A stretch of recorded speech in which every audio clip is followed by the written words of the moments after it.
on Facebook now. We're live on um let's see where we're at. We are at Chops Media on Facebook and Chops Media on Instagram. We're not gonna do Twitter at all. I think we can actually do do yeah. So we are live. We're live. TikTok, you're 120 deep. Big up yourself, my TikTok family. Please go ahead and ensure that you press that like button and also you press that follow button as well. Folks, we're not at 10,000. Are you guys gonna bring us up to 10,000? Can our TikTok tribe bring us up to 10,000 this morning? I believe you can do it. I've never really asked for it, but we're that close to 10,000. Are you guys gonna get us that extra 3,000 followers this morning and bring us up to 10,000 so we can get the game on the road? Press them likes and press them hearts, send us them green hearts, because we are going to bless up yourself, my general. My Facebook families are coming in. We are live on Facebook as well. We're live on YouTube, and we are going to be live on Instagram as well. But I want to say big up to my TikTokers. You guys have brought us up to 60,000 likes, and I know you're gonna push us a lot further. But today, our goal is really we're gonna try to see if we can get up to 10,000. Get us up to 10,000. We're gonna be happy, so we can continue to build the platform, so we can um, contribute in. Hockton Hall, WAB. Hey, Hopi. Oh, good morning. How you doing? I'm very well, sir. How are you? Okay, I'm very well. Awesome. I'm very well, thank you. Yeah, man. Anyhow, so what's your status? What's your status for today? I'm pretty free for most part. Okay, so I'm not really sure. We could probably do lunch or whatever, however you want Yeah, to do man. We it. could, man. We could Because, definitely, yeah. So when definitely. you're going to start up at the place, and I sit down and run a couple of things by you, man, I never really anticipated what I walked into. Yes. As when I went to country, it was just a mess. When I say, I mean, honestly, from the time that I never really looked at it. Mhm. So from the time that me and Ian and your mom were all down there, and then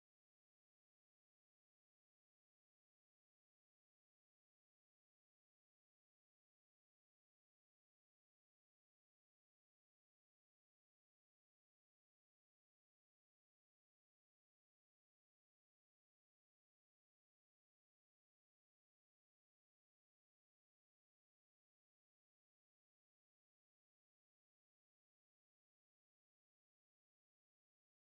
got to the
from the Tropics View Hotel in Hatfield, Manchester, where the keynote speaker for the launch of the mobile app RX Pack by Horton's Pharmacy is none other than the Prime Minister of Jamaica, Andrew Holness. Good evening, Mr. Prime Minister. Good evening, Cliff. Good evening to your listeners, and particularly your listeners here in Mandeville. How are you, sir? You're good? I'm good. I had an opportunity to go around the country to do what I like to do, which is to interact with the people. I got to see firsthand, really, some of the challenges. And it's always good to have this kind of interaction, particularly midterm.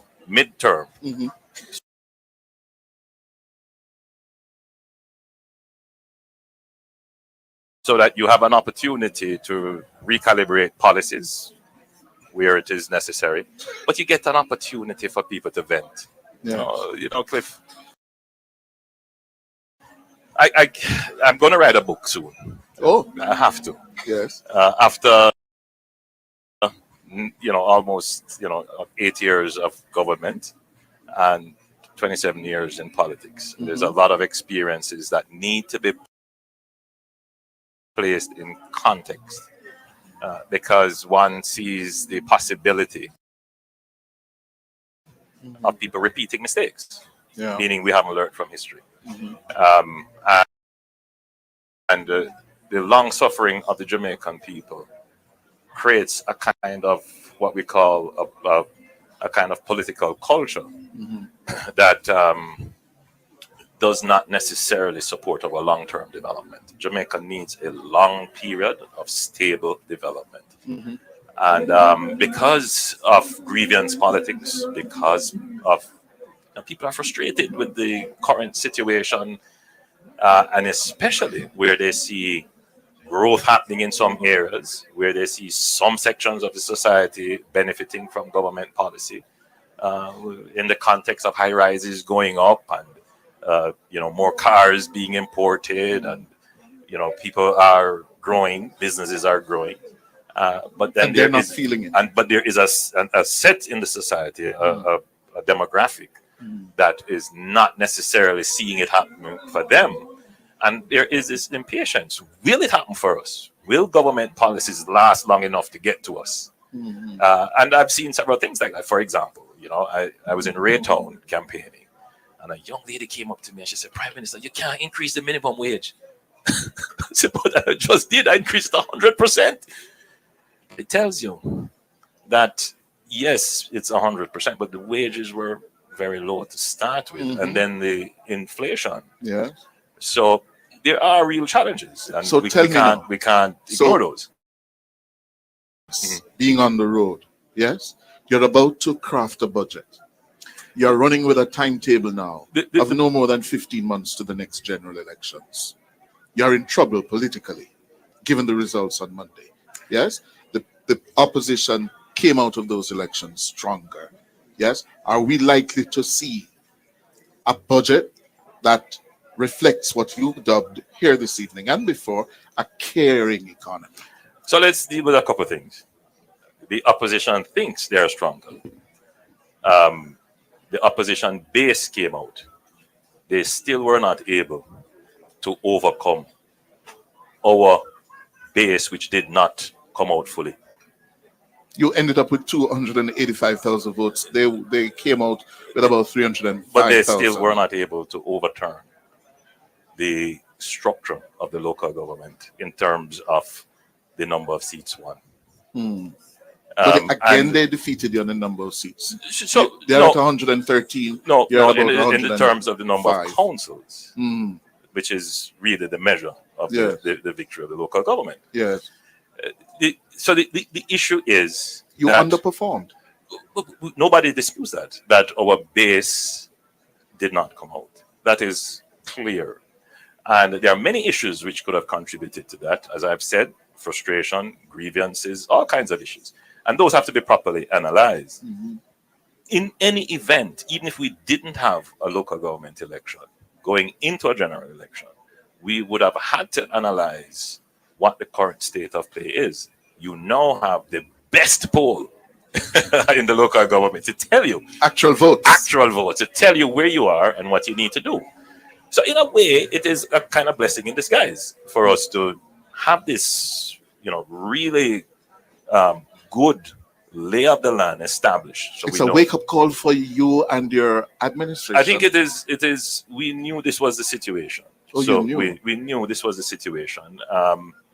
The issue now is, how do we increase the pace of delivery?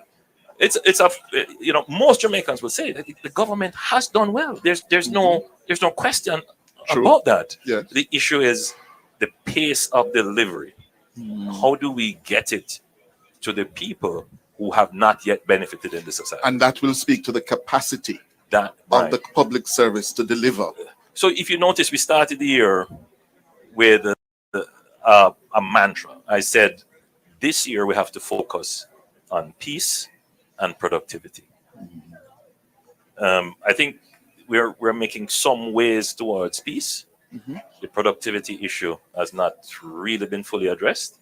So the public sector has a very important role in the ability of the government to deliver. And so the wage issues are still a concern, but we still have to get to performance management if we're going to be able to increase the pace of delivery.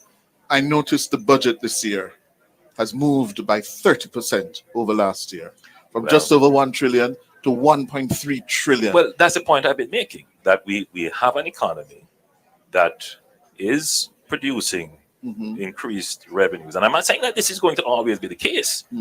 We have to keep on managing the economy, which is why, look, I went out very hard for a local government election because we have been at this juncture in our history before where we had the economy turning around, and then because of frustration, fatigue, the electorate, the political 1989, February you are the student 1989. of politics. Yes. The electorate made a decision, and then we got in a lull for 18 years.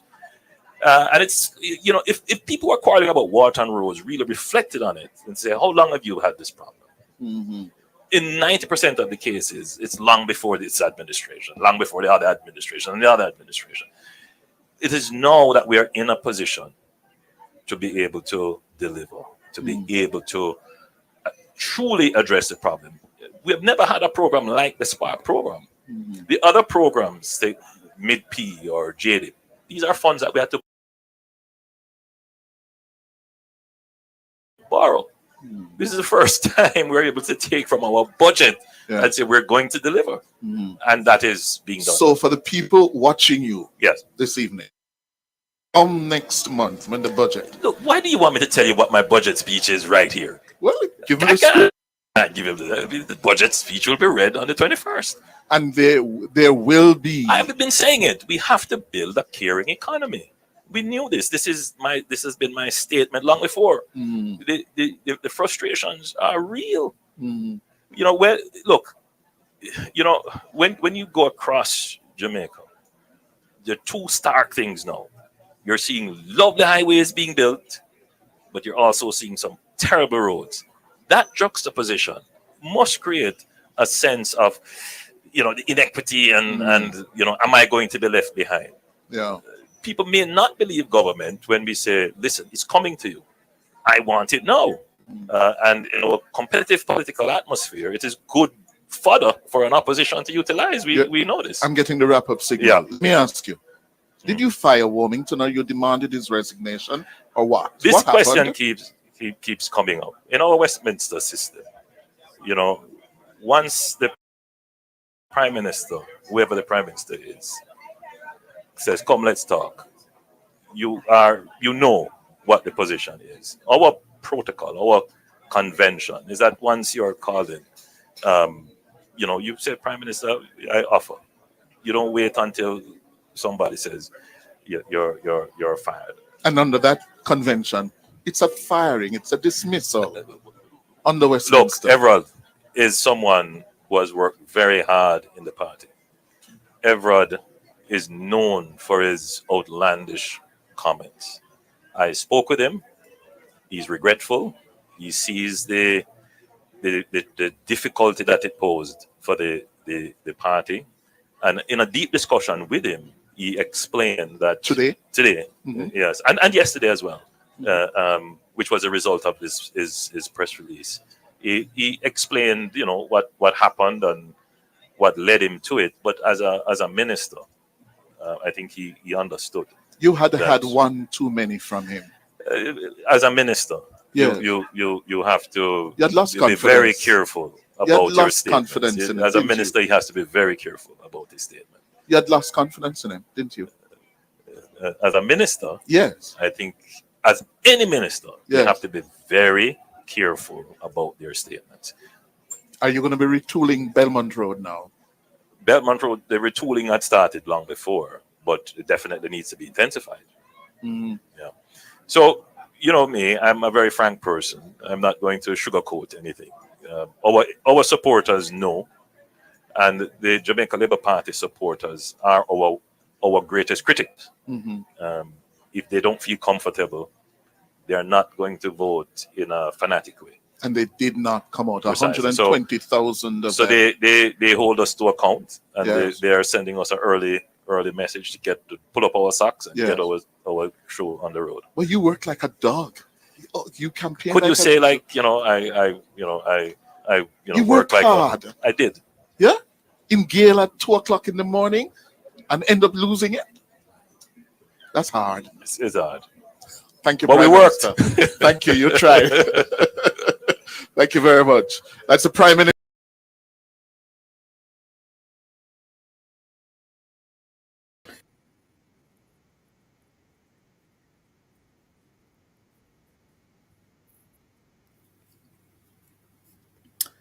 Yep. There you have it, folks. That was Prime Minister Andrew Holness speaking with Cliff Hughes just a few days ago. And this was actually a few days after the election's result. I see where TikTok is saying that my live has been restricted. Why? Yeah, good morning. I don't understand this. So how do I now fix this problem? I don't know. I don't know, but let's see. Let's see what they're saying here. I don't know. How do I get this thing? I don't know. They're saying my live is restricted. I don't know. But no. If they say so, they say so. I don't know. All right. So, greetings, everybody, over here on Facebook and on Instagram. Joseph, big up yourself. Yeah. Blessed. Junior, how you do? Everybody, morning. Yes, man, we're up early. It's 8:30 in the morning, and we are here. We're talking some, as you do, man. We talk politics. That's what we talk. Global politics, local politics, regional politics, domestic politics, international politics, you name it, we talk it. So, it's an open mic morning. Alvin Bartley, how you do? Yeah, it's an open mic morning, and I'm going to invite anyone who wants to participate to jump right in. There's a link in the comment section that you guys can click on it, and you can share your thought. We say the winner is, and Sir Harvey, good morning. And I'd love to invite Mr. Harvey to join us on this program.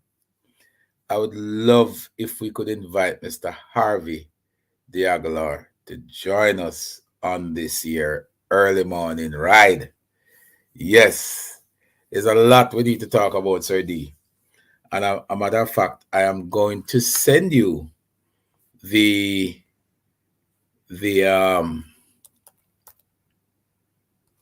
I'm going to send you the link that if you have a minute and you can join us, whether it's verbally or through audio or visual, doesn't matter. And we can talk because you are the point man down there in the West, and also one of the highest, well, one of the high-ranking members of the Area Council 4. Still, perhaps one of the most powerful area council. We did not deliver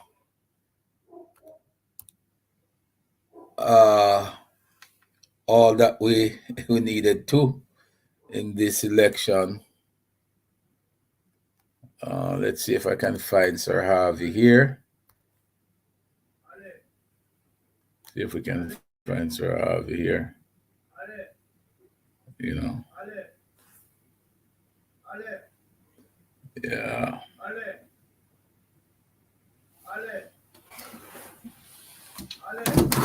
We're good, man. We're good. No. How much that? How much that you have? Eh? 2? No, we're good, man. Good. Yeah. Sorry about that, folks. But yeah. So, Sir Diaghilar, I'd love to invite you on, man. I'd love for us to have a little rap on you know, the lay of the land and how things are going and you know, the way forward. You know, whatever we can say to our supporters who came out in numbers to support us in the last election. Okay.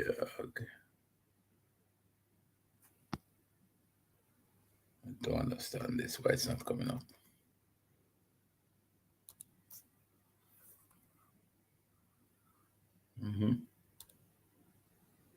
Yeah. So I'm going to send, Sir D, I'm going to send you the link. There's a link in your WhatsApp messenger. If you click on that link, it will take you to us and we can have a little discussion here. And folks, the link is also in your in your chat. And if you so desire and you want to have a discussion with us, please feel free. I see someone jump into the box there. Let's see who that is. Junior. Good morning, Chopper. Morning to you, sir. Good morning to your listeners. Morning. One question, Chopper, quick. Go ahead, sir. Why is Jamaica Gleaner posting fake news as a reputable, one of the Jamaica's most reputable? Well, anytime you can tell me of a time when the Gleaner actually were consistent in posting anything other than fake news, let me know. Because as far as I'm concerned, that posture is nothing new. They have been consistent where that is concerned. And it's not just fake news, but fake headlines. Funny enough, Chopper, I must say this. They was very quiet throughout the process because I was monitoring them every day. But their job would have already been done. There was no need for the Gleaner to be active right during the election because they did their work before. They did what they needed to do before to have an impact. They would have done that before. But yes. Disappointed. Good morning, Audley. How are you doing? Good morning, George. Good morning, Patrice. Good morning, Claudia. Good morning to everybody. Share the live. Share it. Tell everybody we're on. It's early. It's 8:36 in the morning. Crack of dawning. And we are yelling because we're excited that Jamaica's democracy is still fully intact. Folks, and call out here, I will call out online from TikTok. But listen to this, folks. Shanti, how are you doing, Shanti? Blessed morning. Did you know that Jamaica has never changed hands politically in any other form except through a fair election? We have never. There are countries in the Caribbean, countries like Trinidad, countries like Guyana, and others who have had coup. They have had insurrection. They have had uprising and cause a change of government. We have never had that. So let me explain something to you. Irrespective of how we feel politically, JLP, PNP, or no P, there's something that all of us as Jamaicans must be extremely proud of. And it's the fact that we have a democracy that works.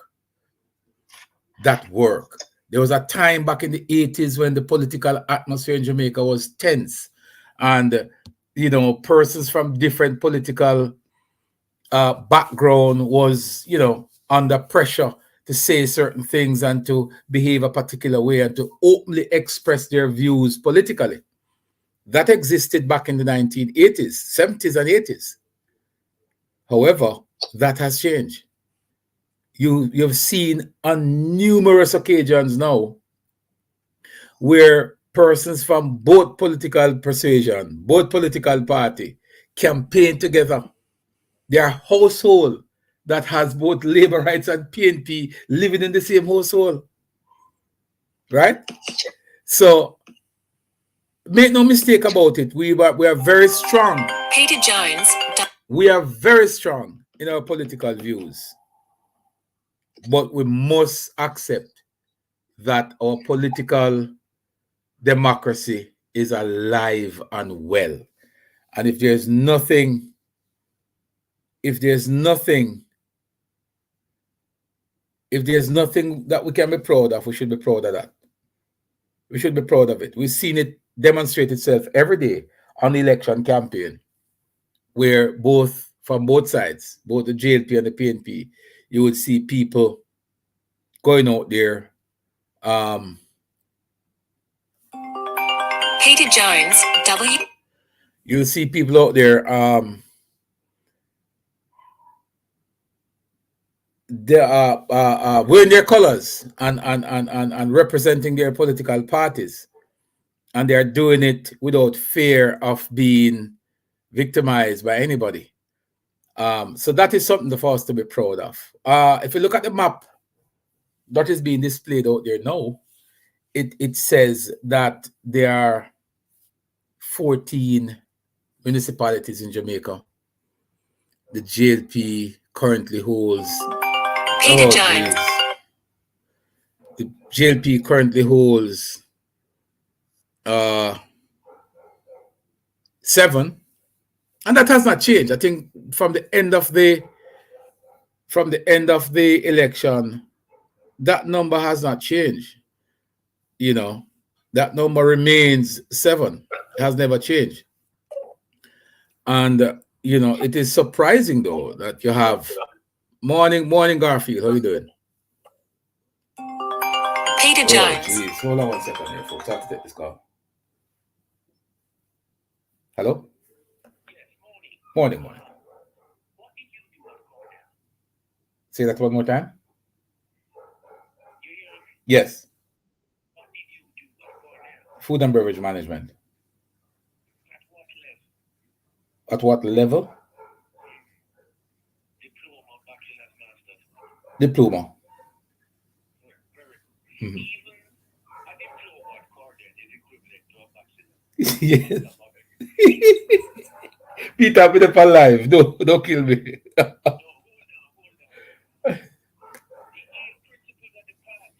Yes.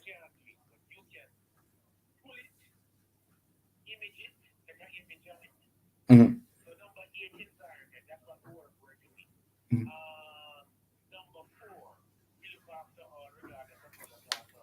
Yes.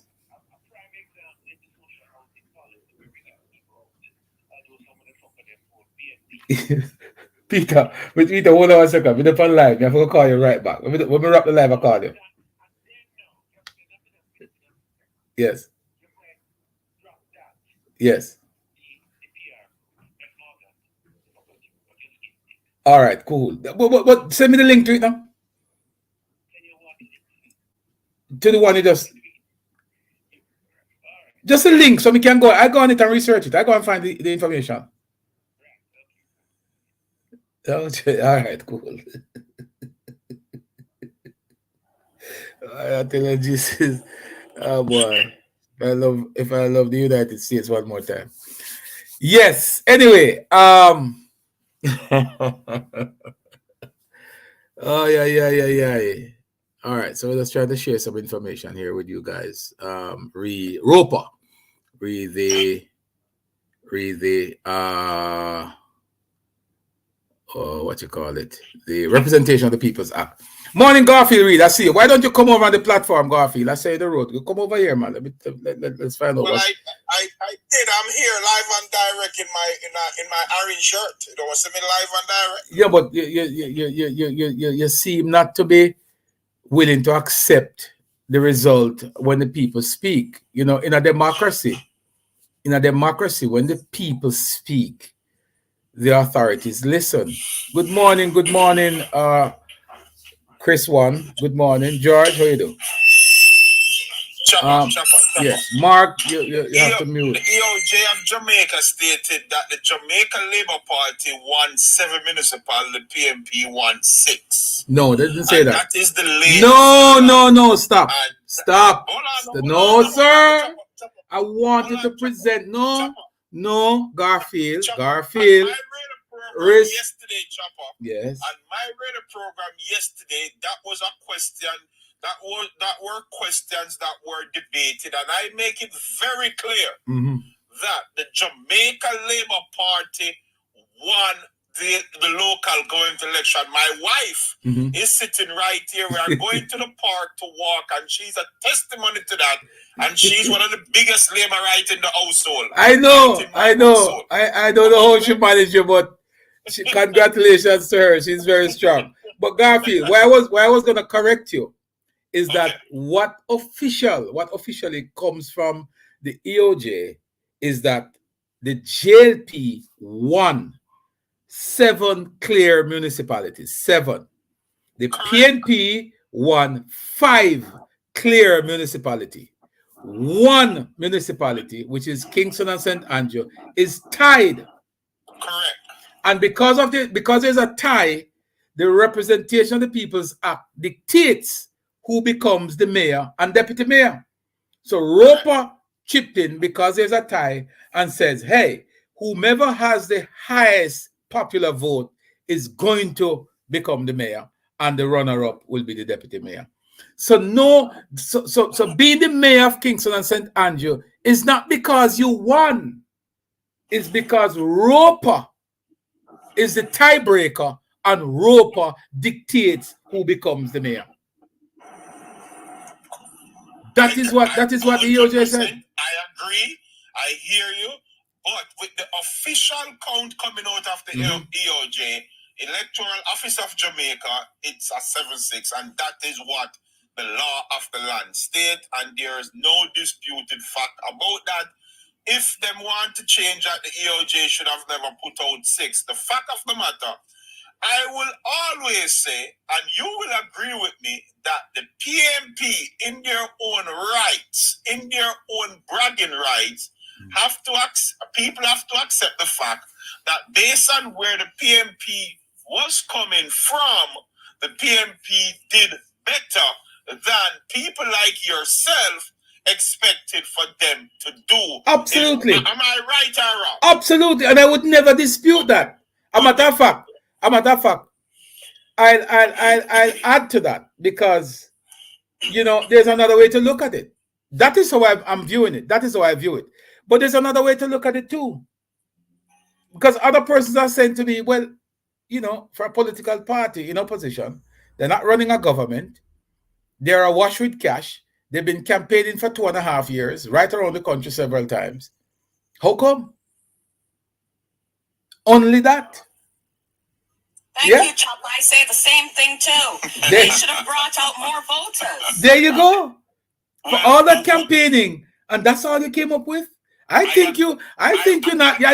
think you did as well as you should, given how things were. Well, I will say this: if we look at the measure, if we measure the road with the tape measure, based on what the government is the incumbent. Yes. And the government of the day had more people on the campaign trail. Think about it, because when you guys went to St. Thomas, I was on the impression if the entire nation of Bahamas was in Jamaica. Because there were so many people on the land there. I mean, 80, because 80, I should say the Republic of 80, because 80 was closer to Portland and St. Thomas. And I would want to believe that the Jamaica Labour Party, I'm going to say this to you categorically clear, I did not believe that the PNP would have retained their councils because of what I saw when the Brogard came out on the campaign trail. It's like Jesus come. That is true. Yeah, but a lot of, and you know what, that became a double sword for us, in the sense that a lot of JLP supporters saw the crowd and became complacent and didn't go out. That is one of the biggest issues, you know. And you know what? Wait, I'm not through. And you know what this election does? Hold on. Just allow her to finish first. This election does, it advise them and also motivate them and inform them that you cannot look at it and become complacent. But what I also need to show as well, your numbers not increasing, you know? My numbers, the PNP numbers don't increase. No. The voters' numbers don't increase. No. I agree, but are you aware? No, but it looks away. It looks away because let's be frank. So let me finish. And I want to ask a question. Isn't it correct that your base, your parties, everyone for you, it was energized going into the election? 100%. So where is this in the numbers? No, please. I asked you this question. Was it the Jamaica Labour Party base energized? No, it wasn't. No. It wasn't. No, come on. No, but no. But even after the first. But hold on. Let us be frank, man. But Garfield. No, it wasn't. Garfield. No, it wasn't. Garfield. Come on, man. No, it wasn't. Garfield. No, Garfield. it wasn't. This, let me tell you, remember Frank, I said this election and the closest of it, this is going to energize the base. But Garfield. The party has been out there for Garfield. For almost 3 years. Rents. I no. But this shenanigan about 3 years campaign. Let me say this, Chopper. It's what? Because I'm actually going to the park to walk, Chopper. Yes. Chopper, are you aware that there are people in the PNP party was literally out there, PNP, tearing down the PNP party, and there was nobody in the Jamaica Labour Party tearing down the Jamaica Labour Party? I asked you this question. Yes, but hear what you Hold on, Renz. Let him finish, Renz. Let him said, put it down until you no win. Hold on, Renz. What they all agreed to. Hold on, Renz. Let him finish. Agreed to it. No. Come on, nonsense. Where is Karen Cross today? The PNP has done better. Where is Karen Cross today? Where is the Sunny Girls today? You know how many people tearing down the PNP party? PNP representative them own self. And but all right, you want us to go that route? Right now, all the media outlets are against the Jamaica Labour Party. Jesus Christ, man. Jesus Christ. That's a fact. Nationwide, your station. All right, what you said, nationwide? Hold on, Renz. Nationwide. Allow me to speak now, please. Let me make the point. Your station nationwide, GLP FM, promote the Jamaica Labour Party, one of the most listened stations in Jamaica. No. Hold on, Renz. Let him finish. And the RGR group. Hold on, Renz. The RGR group, which have more groups, which have more broadcasting, promoted your party. That's not secret. But nationwide is the lowest ranked radio station in Jamaica. RGR, Zip, list them out. They promoted you. But RGR is the nationwide is the lowest ranked station in Jamaica. Exactly. You have Gleaner, you have Observer. Listen, the PNP party has been out there spewing so much lies about the Jamaica Labour Party. And the JLP needs to rein in those lies. That is true. The problem that the Jamaica Labour Party went into this election with, they went into this election with the Jamaica Labour Party. Complacency. No. The problem that you guys went into this election with is the fact that you guys went in it with some people talking, the rhetoric coming from people like Everall Warmington. Forget about Warmington, man. You're talking nonsense. That has no. That came way after. Hey, on a typical enough. That came after. That came after. One of the things that killed the party is when you guys could carry Venetia Phillips and you guys make Venetia Phillips a poster girl, and that is what the people voted against, and you have to accept. No, we're not accepting that. Nonsense. Nonsense. No. And if that's the case, can I say something? And if that's the case, why she got the most vote for the party in the Papine division ever? Exactly. She got the most votes for JLP in the Papine division ever. JLP have never seen so many votes and have come so close to that division ever. You know what you guys were doing, and rile up people for it, went at her too hard. On a send out all of a sudden voice note come out with all kind of story about her. And you're talking about media. Why is it that Dennis Meadows have to go into a known chopper place to encourage them? Chopper. Go ahead. Where is it in black and white, Mr. Garfield Reed saying it's 6, 7? No, but I just told him. I just corrected him. I'm trying to find it and I can't. I told him it's 5. Office of Jamaica came out with 6, 7. No. I asked a question. Did the Electoral Office of Jamaica came out? No, they said that before there was a magisterial recount. Again, Hold on a second. Again. Garfield. Electoral Office of Jamaica. Garfield. No. The official statement from the Electoral Office is that the Jamaica Labour Party won 7. The PNP is at 5 with 1 tie. Go back and look at the official record. It's right here. I'm looking at it now. I'm looking at it now. That's what they're talking about. No. It's right here. No, but Garfield, you are being disingenuous because you know the facts and come here reporting something else. Sir, you are continuous to be disingenuous. How? On your panel. How? Mr. Reed. You could say Mr. Reed 10 times. You could spell it REED. On the EOJ's website, no, it's 7-5 and 1 tie. And that report is coming from. Nobody know where that came from. Nobody know where that came from. The cleaner. The cleaner is not the official source for EOJ reporting. The EOJ is the official source. So go to the EOJ website, which is what I'm looking at now. Matter of fact, I'm going to post it. I'm going to post it.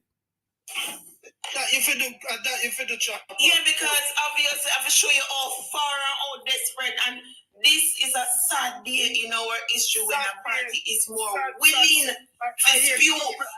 Yes, how far on willing figure. And then they're trying to use cybercrime and find who is the person who posts it. Even comrades. Hold on. Let's give somebody else a chance there. Over what is morning. Hold on, morning, sir. Hold on 1 second. There's a gentleman on the floor. The selection. Man, when I'm trying to claim KSAC, and trouble because I get me. You cannot claim KSAC because sometimes the deputy will be running the municipality. But hold on, Ren. Hold on. No, but hold on. Each time Mr. Williams running it, we take the come from him. Hold on, gentlemen. Hold on, folks. Hold on. Just mute your background for a second. Let me just see if I can explain something here real quick. I just foolish. Hold on 1 second, Strength. Hold on 1 second. Junior, just mute your mic for a quick second. Garfield and others. Before this local government election, Kingston and St Andrew was controlled by the Jamaica Labour Party. And they controlled it by 1 seat majority. Wrong or right? Is Garfield there? 'Cause he's a dissenting voice in the group. 1 seat majority. We had Rosie Hamilton, who won her division by a 1 vote. And because we had a clear victory for the JLP, the Jamaica Labour Party had the option of choosing both mayor and deputy mayor. That's why Mr. Ennis would have been the deputy mayor from the JLP and Mr. Williams, the mayor from the JLP. This time around, because there's no clear winner, despite how you want to put it, there's no clear winner in Kingston and St Andrew. ROPA, the act that governs local government election, decides who becomes the mayor and decide who becomes the deputy mayor.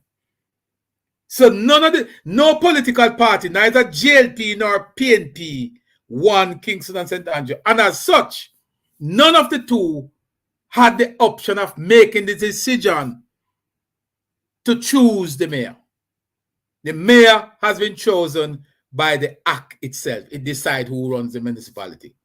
So I cannot understand, for the life of me, why any political party, be it JLP or PNP, would come out to claim Kingston and St Andrew. The JLP has not claimed it. The PNP claim it. I don't understand it. And here comes Garfield now telling us, and he would have said this on his radio program, that the JLP, the PNP won 6. What 6? What 6? Because there's none. All right, Chopper. Maybe endorse what you say. Let me tell Garfield. It was okay for how many years? So how many years it was okay? So how comes all of a sudden we are trying to separate? Here, but because I said to Garfield, said this is another Garfield that defend you. So that's why they call it strength. It is. Why is it so difficult to understand what went on in the EOJ, in the elections? Nothing is hard in it to understand. You know? I don't see anything hard in it. You know? First thing to commence with, we have 14 parishes with 13 municipalities. Simple as that. A simple thing, you know. Simple. 14 parish, 13 municipalities. Why? Because Kingston and St Andrew is in one. Yeah. Right? Portmore is not separated from St Catherine. Because Portmore is not a parish. And you can't separate it now because what happened is that the council seats in Portmore have already been calculated in St. Catherine. Exactly. The mayor of Portmore do not have a seat at the municipality. Precisely. So why is it hullabaloo over the whole thing? Right? You see, what I am seeing in this thing with the PNP, they are just using it for political gain, you know. That's all it is. It was set up for political gain. Creating a mayor in Portmore was done specifically. My assessment to the whole thing in this is that the PNP just want to get a hand on the NIR. So they do everything and anything in their power to get them hand right there. So dole it out. that's all I have to say. You get what I'm saying to you? And the PNP supporters don't really love the people that are in the PNP. They just love their party. So by any means necessary, if them can get for them party in power, that is it for them. It's not that they love whosoever is in the party, you know. Because when you talk to them one-on-one, they might show you, say, boy, I'm going to rate that them and I'm going to rate that them and but I'm my party. Yeah, that's how they are. I forget it. Party. And loyal. What went on in Moko? What went on in Moko? No, but you didn't answer me a while ago before we got to Moko. I'm glad you come back now. You see, you're very slick in a Garfield. You're slicker than a can of oil. But hear me now. You're not going to go to Moko without you answer me. Okay, go ahead. You understand the explanation given Rick Kingston and St Andrew and why you cannot continue to tell people that you are the winner of 6 municipalities? All right, allow me to answer now. Yes. Anything else is Everybody else, mute your mic, please. Anything else is totally uncivilized. What went on in Moko? No. I wanted to answer. You are on a campaign saying that the PNP controls 6 municipalities. And I'm saying to you that is inaccurate. That's wrong. All right, okay. So the PNP won 5 municipalities. Yes. The Kingston and St Andrew municipalities tied. Yes. And because the PNP got the popular vote, they have the autonomy to be the mayor of Kingston and St Andrew. Move on to Moko. You accept that, yes or no? Anything else is totally uncivilized. Mr. You accept that? Yes. All right, good. Yes. So let's move on now. Yes. What went on to Moko? What went on in Moko? The sitting councillor, who was a JLP councillor, was removed, and he crossed the floor, joined the JLP, and he won the division on the PNP ticket. Isn't that historical? It is, because it's the first time we are losing Moko. And what do you believe contributed to that? What do I believe contributed to it? Yes. Well, in my view, I think that the gentleman was allowed a free hand to campaign and to wow the people. And I don't think he had sufficient. You ask me a question, sir. Because let me use Venetia for example. If it is that they had did him like the PNP did Venetia, he wouldn't have won. He got a free reign to campaign freely, and the JLP should not have allowed it. Them should have at least take at least a page out of what they're going on. They were going to remove him. Speak on the reasons that he was going to be removed in the public. All right. They should have done that, but no, them have to take prim and proper. Member of Parliament stated. Say again. Why don't you remind your panel that the Member of Parliament stated that as long as but look, that is part of the course, man. Let me finish my statement, Chopper. You're not going to come here and bad me up in a Garfield. You know, you're not going to come over here and bad me up today. No, we're not going to do that. May I have brethren? I don't know about. Why have you stated that the Member of Parliament said that as long as he's a Member of Parliament, this guy cannot be a councillor in the Moko division? No, but your party have also said the same thing about Venetia. It doesn't make a difference, though. Oh, yeah, of course. No. You have. If it is you're going to make a point, Garfield. If it is you're going to make a point on that merits, you need to speak on your party's approach to Venetia as well. You need to balance it. Let us be frank. If it is that the Jamaica Labour Party had campaigned as the same parts as you guys did with Venetia, he would not have won Moko. Sorry, Douglas. What happened to We always said that she's not going to win that. We always. There was no illusion. Well, if Chopper was to call you off here, Chopper tell me that the PMP can win one division. Garfield. Yeah, man. I am a Labourite. I've never hide that. I don't hide behind no cloth and tell anybody so me balance and me fear. I am a Labourite. And I'm always going to see. Sorry? None of your labor. Are you aware that I am the only PMP into an orange shirt and all of your Labourite people them can't wear them color? No, we can. You see, you have to wear that to convince yourself that you're a PNP. It's a shirt that makes you a PNP. You're a part of a cult. That's a cult behavior. What's the point? We're not cult.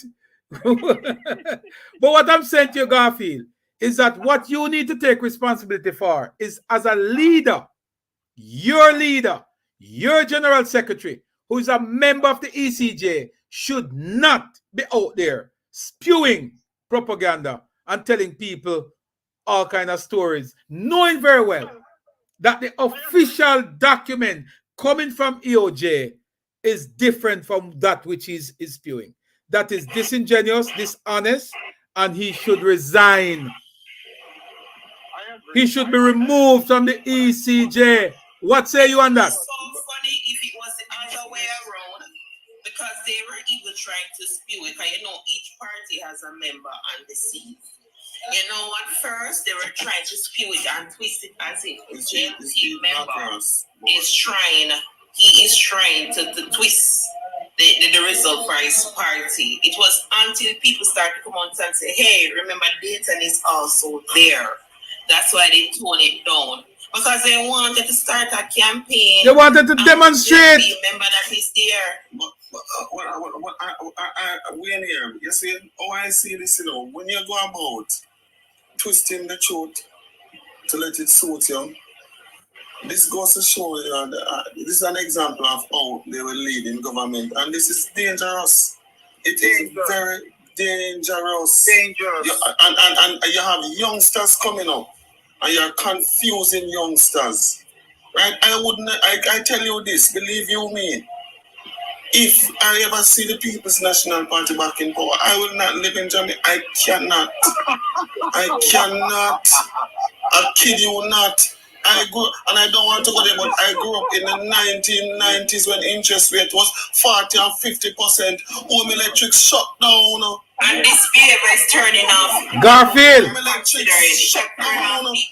The first time I see home electric in my life, I wonder if a foreign will live me. That time I don't know no foreign. And the pictures I've never seen in my life. And mothers over there now. Yeah. We just tell some people this morning, say, you see, wait. Me not stop cry. Me not stop cry until the general election when this prime minister go back in power. Me not stop cry. 18 months me I cry for. All right, you know what me say? Hear me now, wait, you mentioned that when the PMP, if the PMP was to take their power, you can't live in Jamaica. And let me say this thing. When Donald Trump won the election in the United States in 2016, it's the same thing I said. And 8 years later, my friend, I am still here. And like Donald Trump, we're going to win back again. So wait, don't fool yourself. Regardless what party is in government, you know, if you are to live in Jamaica, or you are to live outside of Jamaica, you are going to do what is best for you and your family. So let us not Anyway,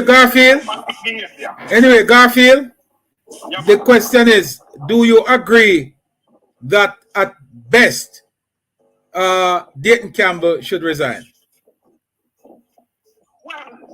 Well, frankly speaking, this is what I was. The generative chopper asked him, what if this was our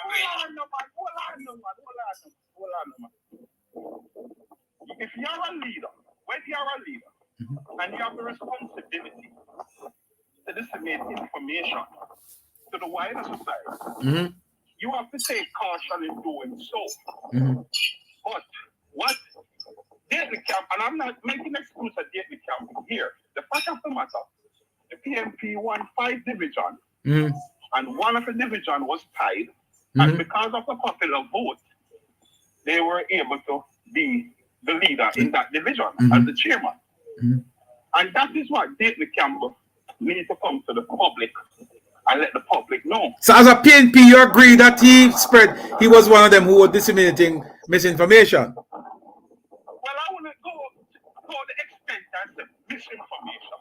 What I will tell you is that the PMP hierarchy twisted the information and it can mess and a lot of people are misled. Let me ask you, Gabby. Good morning, Gabby. How you do? Hold on, Garfield. Let me bring Gabby in for a second. Let me bring Gabby in. Accepting me. Gabby, morning. How are you? I'm well. Thank you for accepting me. No problem. I just wanted to jump on to share a quick thought. To say it is my view, Chopper, that there was an intention for the PNP to spread the message that they won even before the elections. And I'll tell you why I said that. First thing, recall in their manifesto, they said that when they win the local government elections, they will commit 2% of the national budget to local government issues. Mind you, winning the local government elections does not give them access to the national budget. They can't change nothing. Okay, so they can't change nothing. So that's the first thing. The second thing is that on the day of election, when they were interviewing Mark Golding, he told the interviewers that they are talking to, quote, the next prime minister of Jamaica. Mind you, winning the local government election, again, does not make him the next prime minister of Jamaica. Right? And then the night when Cliff Hughes announced that the PNP had won, even before it was a formal announcement made by the EOJ, even when there were many divisions left to be counted, Mark was on the platform accepting victory. And having a press conference. Yes. Yes. So the reality now, right, is that they can't go back. They have been positioned positioning their argument from before election to claim victory. So they have to do even on stage have a pre-recorded interview with him. Not even about a play, but he is the man of the moment. Pre-recorded. So everything shows that it was all planned. That recording, and I look at this picture, that was done even before. So may I ask this, Renz and Gabby? Exactly. When you look back at the presentation from Nationwide, and hold on a second, Joseph. One more PMP Hold on a second, man. Hold on 1 second. No, man, Garfield is good, man. He can handle himself. Yeah, but Gabby, let me ask you this. Hold on a second, Joseph. Help him. When let you go there, kill him with fuck. Yeah, but no, but hold on, Joseph. When we saw confetti falling on Nationwide, did that just come about, or was it planned? Because we saw confetti being dropped, on Nationwide. And that is the purpose of moving along the arguments before election to convince their team, that they had won. It would be quite an embarrassment for them to go back now. So they have to do anything, including making up their own maths, to try to convince their base that they have won, because they had already tried to convince them that they would win. So it would be quite, remember Mark said more broken ducks in this election, and the ducks not broken up.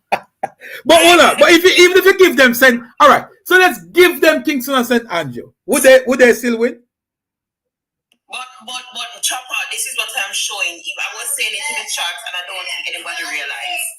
The main reason you could not give them KCC is because the fact that the duties is split. A lot of people don't understand this, that whenever Swavey goes on leave, if Swavey calls in sick for whatever reason, once Swavey is not able to perform its duty, the responsibility is given to the deputy mayor. That is the main reason you cannot. Exactly. You cannot give it to a party, because the responsibilities is split. You have certain documents that must be signed by both deputy and the mayor itself. That's the reason you give the winner both deputy and mayor. So what is it? Each time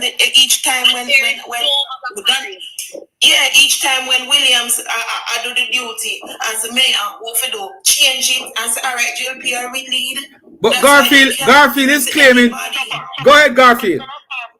Exactly, and there is no other parish that has that. Hold on, Garfield. I'm gonna come to you. Hello, Gabby. Go ahead, Gabby. No,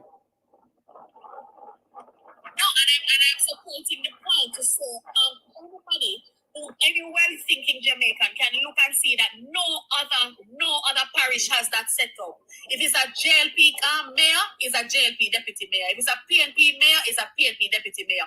Only in the KSAC do you have two parties, the responsibility being split for mayor and deputy mayor between two parties. And but it was like that in St. Thomas. No party has won it. It was like that in St. Thomas the last election. The only thing, there was a tiebreaker when one of the councillors died. It caused the power to shift to the other party. Why is it that we accept St. Thomas tied at the last election, and now we cannot accept it with KCC? All right, Garfield, go ahead. Okay, Chopper. Yes. Yamin mentioned that Mark Golden did claim to be the next Prime Minister of Jamaica while campaigning, right? Mm-hmm. I asked this question. The day of the election as well. As the day of the election, fine. Chopper, mm-hmm. in your recognition, mm-hmm. in the history of politics in Jamaica, mm-hmm. have you ever heard an opposition leader say, I am a Prime Minister in waiting, yes or no? The opposition is viewed as a government in waiting. That's how it is. Why is it that you allow Gabby to come out here and put out some garbage that Mark Golden is being claiming to be Prime Minister of Jamaica? That is something normally operates in Jamaica. I'm going to hold on a second. I'm going to allow Gabby to answer you, because I'm not going to answer you. Garfield, when Mr. Golding made, I agree with you that naturally that is how they communicate. Let's listen to Garfield. No, but hold on, because this is the important distinction here. when Mr. Golding made the comment, his posture, the question he was responding to, it was specifically with the intention of misleading the country into believing that a victory for them would mean he would be prime minister. So much so Yes. that after the election, all over TikTok, all over Twitter, people had to be explaining to people who were not knowledgeable about how politics works that Mark Golding in fact could not be prime minister on the 26th, regardless of how it happened. So it was with the intention of misleading those persons who were not understanding of how politics and elections work. So there's a clear difference there, which is why I can say that, because that was his intention. That was part of the argument they used to rile up their base. There's no two ways about it. And it was supported by the General Secretary carrying on with the same thing after the elections. So, Garfield. The first local government election I have seen where people are confused and didn't know that we wouldn't have a change in prime minister after the result. It is the first. Remember, we don't just have local government election, you know. We have parish council and now we have municipal cooperation. And this is the first time that people are confused and not know that you're not going to be having. But folks, there's something because that of the tone. It is because of the tone of the campaigning. He doesn't campaign on the basis that you're selecting a councillor. Imagine he goes into Westmoreland and campaign and say, "Give me a chance. Let me get rid of them." Remember, them have Westmoreland. Why would you be using that tone when in a parish that you are in control of?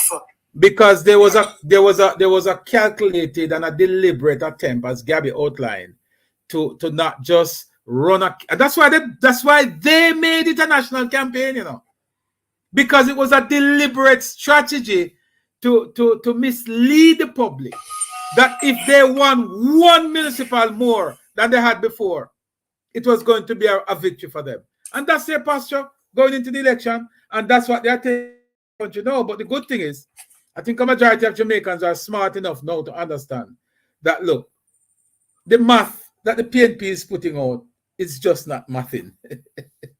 And that's just the truth. You know? The party is back in a competitive space, and that's all what matters. You can say that based on your base, that's fine. But you cannot, and let me tell you, look, listen, folks, we should use. Hold on a second. We should use this election and the posture of the PNP. Hold on, Garfield. Hold on, Garfield. Garfield. Hold on. Garfield, stop. We should use this election, folks, as a guideline going into the general election. Why? Because even if the Garfield, when the GLP wins the general election, listen to this, Chopper. Discussion about who won the election, and sometimes who won is it's not. Why are we talking about who won the election again? Junior, what is it? What is that? Are we playing something in the background there? The 14 local authorities in the country. Who's playing that? What's that? It's the city municipality of Portmore, a very large local authority. Who's playing that? Who's playing that? Who's playing that? Come on, man.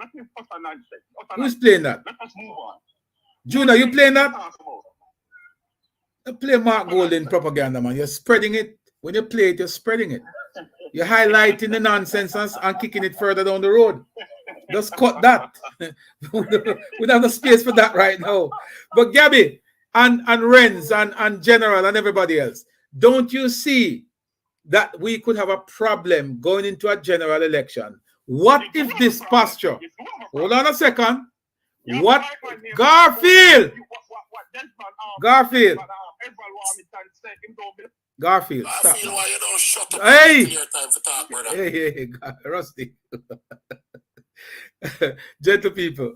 Gabby, listen to this. Can we focus on this for a second?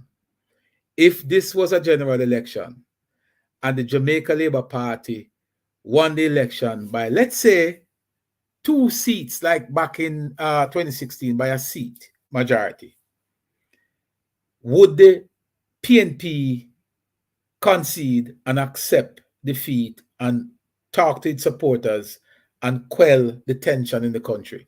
If this is a posture of a local government election that is clearly a victory for the JLP, how are we planning now to deal with this at the national and at the general election level? You see a problem there, folks? And top of the thing I have been trying to protest is the fact that this type of conversation that they're pushing, not accepting defeat, breathing life into unrest, is the type of positioning that made Jamaica in the days, right? A violent place where politics was concerned. Something that as a nation we've worked very hard to move beyond. Very, very hard. And if the PNP continues on the trajectory it's on now, not accepting clearly that it has lost, it is going to take us back to that place. And I'm very concerned. What say you, Ren? The same thing as well, Gabby. I'm fearful of where they're trying to pull it at politics. Can we come out? To be frank, me think we come out of that. That's what I thought. But you see this reckless. All right, let me give an example. An era in Montego Bay here where our council surprisingly lost. Me get to understand, say, the councillor had promised donship to a certain person. So this person get all people, everything come out because he is planning to be the next Dan. This is an era that is not known to have done enough. But a councillor is promising donship to a person. You know, you try to get the place in a violence. So this a type of election here, I'll bring out one dirty side of Jamaica, but I do not want to see. Me don't want to go back there. So. Sanya, what say you? How do you feel about this posture of the PNP going into a general election? Chopper, can I say something? I'm coming to you, man. Hang on a second. Everybody's gonna get a turn. So I was listening to what you were saying by comparing it with the general. For the local, what the People's National Party did was they tried to play a numbers game and try to manipulate it and move it from 13 to 14 because 13 is an odd number, so automatically there can be no tie. So they tried to play a numbers game and counted Portmore with St Catherine to try to play that numbers game to cause it to be, according to them, for it to be a tie. The good thing about the general is that 63 is a number. So even if we win by one seat majority, there is no way at all that they could go on to claim. Even if they get the popular votes for the general, the good thing is there's no way at all that they could go on to claim.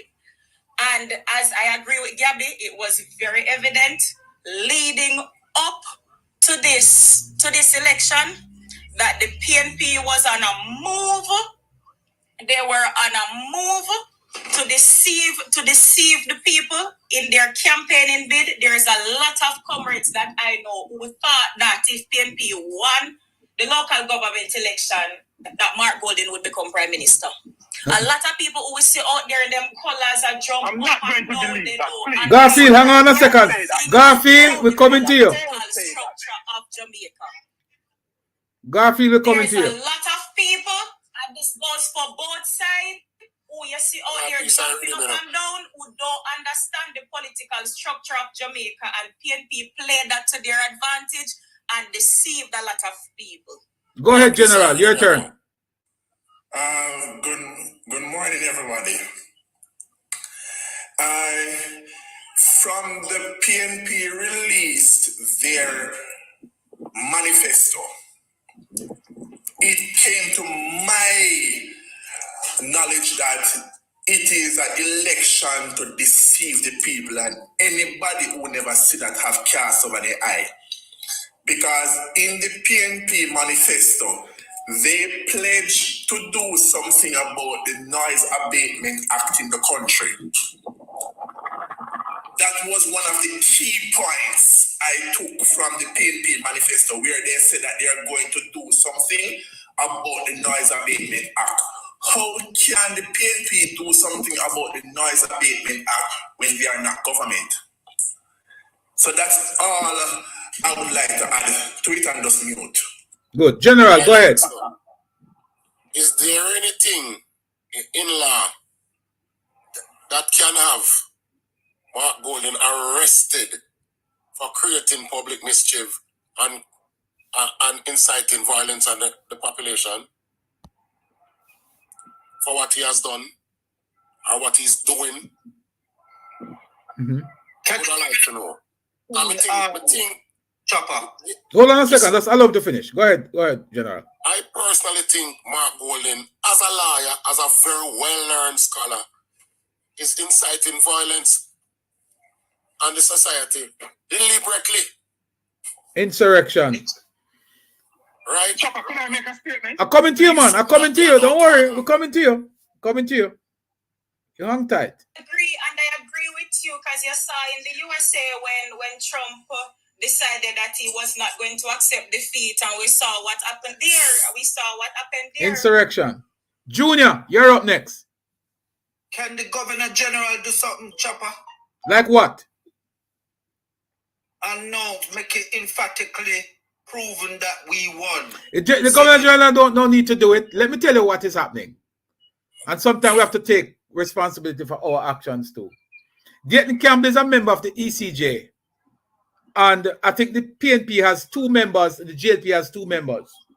Yeah, when Dayton Campbell came out and spreading what is considered to be misinformation, why wasn't it one of our persons on the ECJ at the Dayton Campbell level come out and counter that with facts? That is another question that we should ask. As I was saying the same thing, I say, antivirus, isn't antivirus still a part? We have 2 members. The GLP has 2 members. And I believe that when Dayton Campbell was allowed to go out there and spread all that noise, one of our members should have gone out there. Anyway, the fact of the matter is the EOJ spoke. Garfield, you're up next. Chopper, but let me make this categorically clear. Yes. That the information I have been spewed at this platform. Yes. It is the opinion of Garfield Reed. Yes. I have no facts for anything what nobody has said here. Let's just make that clear. But the fact, all right, go ahead. As you know, they are all heroes are in the park. Let me say this. The young lady speak about some councillor in St. James that promised a gunmanship to an individual, whether it's a man, woman, pussy, or dog, I don't know. The question she's asking, she's under the impression that the political outburst that we had, that she's saying that the PNP has done throughout the campaign, she's in fear that we are going back to the 80s. The question I have for that young lady is that when you were told that a councillor, and I'm assuming it's a PNP councillor she's making reference to, when that councillor said that they promised... Garfield, can I just interrupt you for a quick second? Yes. Let's just leave that alone because we have no evidence to back that up. So let's just drop that for a second. Let's just drop that. Let's just drop that. We have no evidence to that, so let's drop that. Exactly. So that is what we need to stop to do. Don't come on the platform and spew. I would drop that. We drop that because we don't have the evidence to that. Whenever it is against your beloved, it is spewed. But whenever you or guys are saying something which is in the grapevine, which is well known, maybe it's not a fact, it is spewing. Yes. Go ahead, Rusty. In the entire local government election, you had a 29% voter turnout. Yes. Right? Yes. Why is there a 100% voter turnout in Kentire? With 20 ballots paper missing and the PNP winning 100%. Where is it that where was it established that we had 20 ballot papers missing? Yes, that is what I heard through the grapevine. No, that cannot be true. Some No, ballot paper is missing. but hold on a second, Rusty. When we say that now, we are bringing the Electoral Commission into disrepute, and that is not true because the way our electoral system is designed and how it operates If that occur, that division is going to have a rerun. And I have every confidence. I'm very confident in our electoral system. So I don't believe an ounce of that ballot papers are missing. I participated in a count. So you're throwing the ballot paper thing out the window. Way out the window, out the door, out the window, in the garbage. What is the situation in that division? I think Kentire was settled. He's going to court. There was a final count. And I think the GLP, the PNP won by 30 something, 32. And as of such, I think it's going to a magisterial recount. Right. That sounds fair to me. Because it's quite unlikely that you're going to have a 100% turnout in one division when you didn't have a 100% turnout in the entire election. Well, I would agree with that. No, but the 100% turnout in a division is not impossible. No, it's impossible, Chopper. It is improbable. It is improbable, but not impossible. Yeah, man, No. It is not impossible. It is for the population. The voters list who are dead, plus the many who are overseas. No. Yeah, but the 100% turnout, meaning, hold on. Are we misinterpreting Go ahead. 100%? Are we misinterpreting 100% of the ballots counted for 100% turnout? Right. I think we are. And 100% turnout could be 100% of the persons who are who can vote, who are canvassed to vote. And when you canvass somebody who has migrated or dead, they can't vote. So again, that 100% must be put in context. Only Mark Bowley met the dead vote. Question now. I said Mike Berry Inc. Mike Berry Inc. didn't get a word in. You're in Chopper. Only Mark Bowley said the dead for vote, right? You remember that? Yeah, man, but Garfield, we tell us about church at the PNP. If I may ask a question, because you seem to have been outraged when the young lady spoke of the situation that is alleged in Montego Bay. So I want to ask the question and remove the political colors from it and say, do you believe that part of what helps to encourage violence stemming from politics is misinformation and chaos? 100%. And I will say this to you. Well, it's okay then. So, hold on. So do you believe then, Garfield? So would you agree then, Garfield, that what we have right now, thankfully, has not yet gotten to the level of political violence, but it is a foundation on which it can occur? Because currently we have chaos and confusion that has been caused by the PNP suggesting it has won an election that it has clearly lost? Well, Chopper, I just sent you some Hold on, Rusty. Let me hear Garfield respond. And jump off. I send you some information about the same Kentire something. PD 84. Yes. Okay. Check it out and do the maths for me. Will do.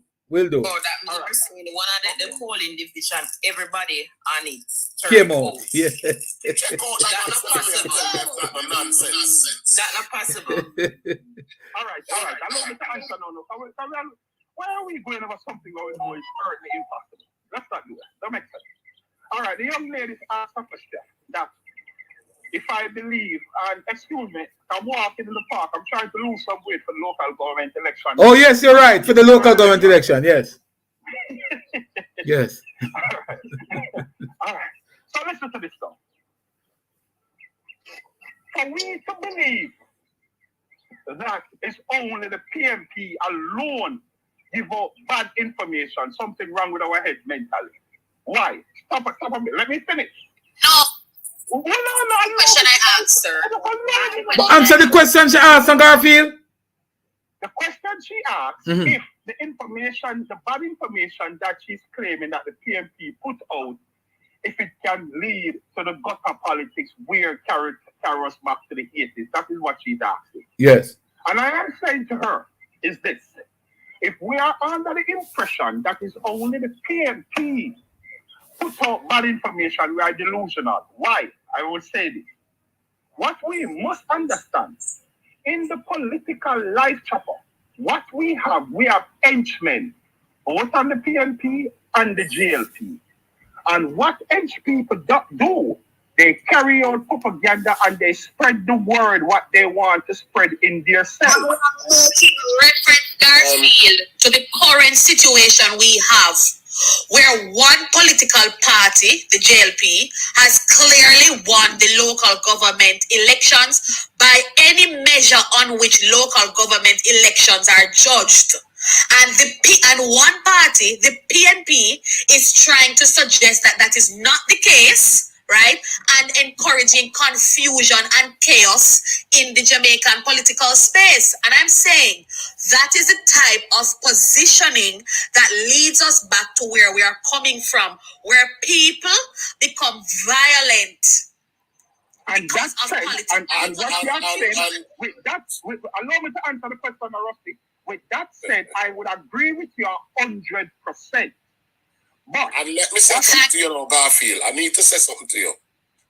And please listen carefully to what I say. Right? I'm listening to you. I mean, you're an intelligent man. So we'll listen with your intelligence. That's smart as you. Look at the irony of this situation now. The Portmore municipality was a part of the St. Catherine. Right? And all of a sudden, nobody never wants. Listen to Bridget. Listen to Bridget. That was. All right, cool. I'm glad you said that. No, all of a sudden, it is not a part and is being counted as a separate municipality. What an irony. Yeah. What an irony. You guys just fix things for suit yourself. Correct. We can't do that. And that is why leaders have a responsibility to put out proper information. But if you believe by any length and breadth or idea that any political leader in Jamaica, whether it's Andrew Holness or Mark Golding, is going to come to the people and give the people the 100% truth, I will find a 9mm and blow up my brains. No, don't do that. I have never heard anyone suggest that Andrew Holness has spread propaganda. I said to you again. I am not ready and I'm uncomfortable with Mark Golding was supposed to tell the people 100% honest. I blow my brain. You have the detailed, specific cases where the leader of the opposition and the General Secretary made a conscious attempt to deceive the people of the public. Can you list specific election? So give us an example where the JLP did that. The JLP.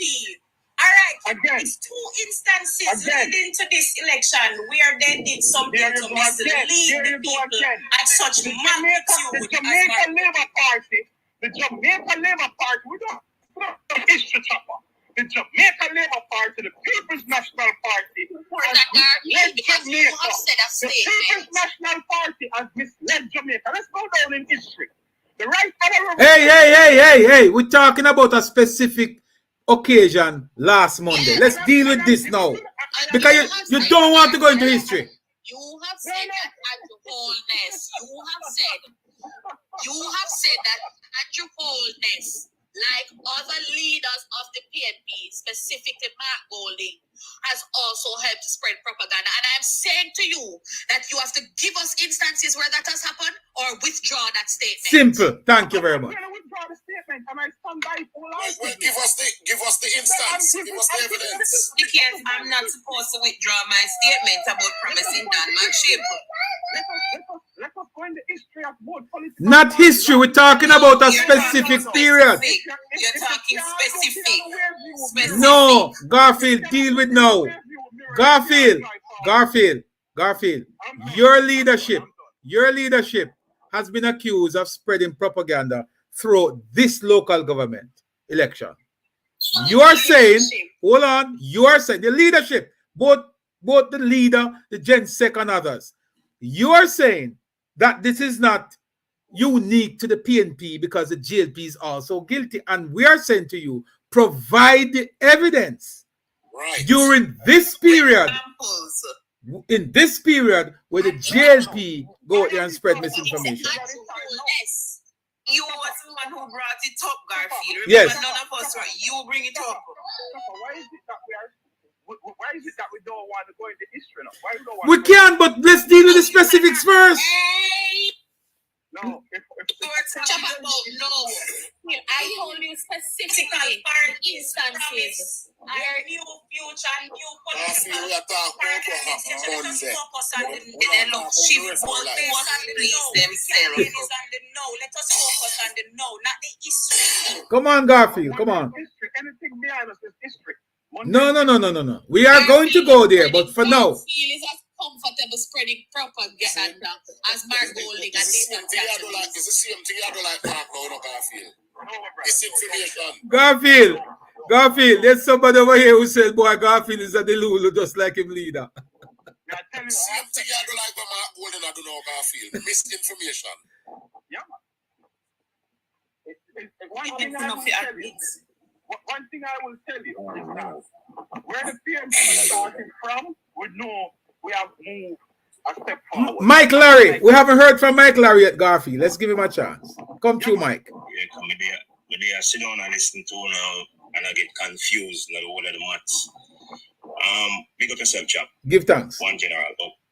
Blessings.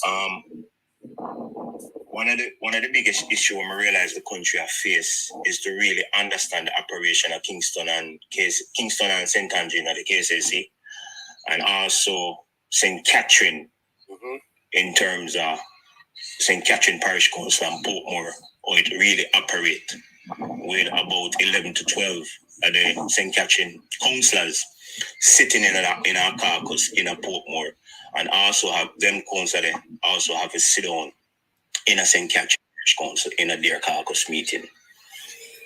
Now, for count, and this is my perception because I was there in them days when we saw this happen in a St. Catherine.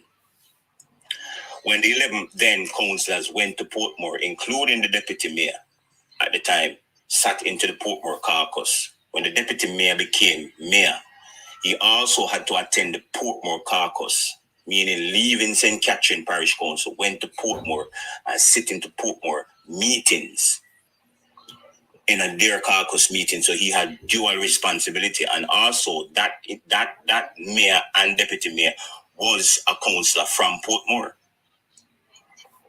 So he was doing both caucus meetings. And back in them days as a little youth, me sit down and try to figure out, based on the Parish Council Act and the EOJ Constitution, how them are going to amend this, because in the future we would have that problem of what we have now.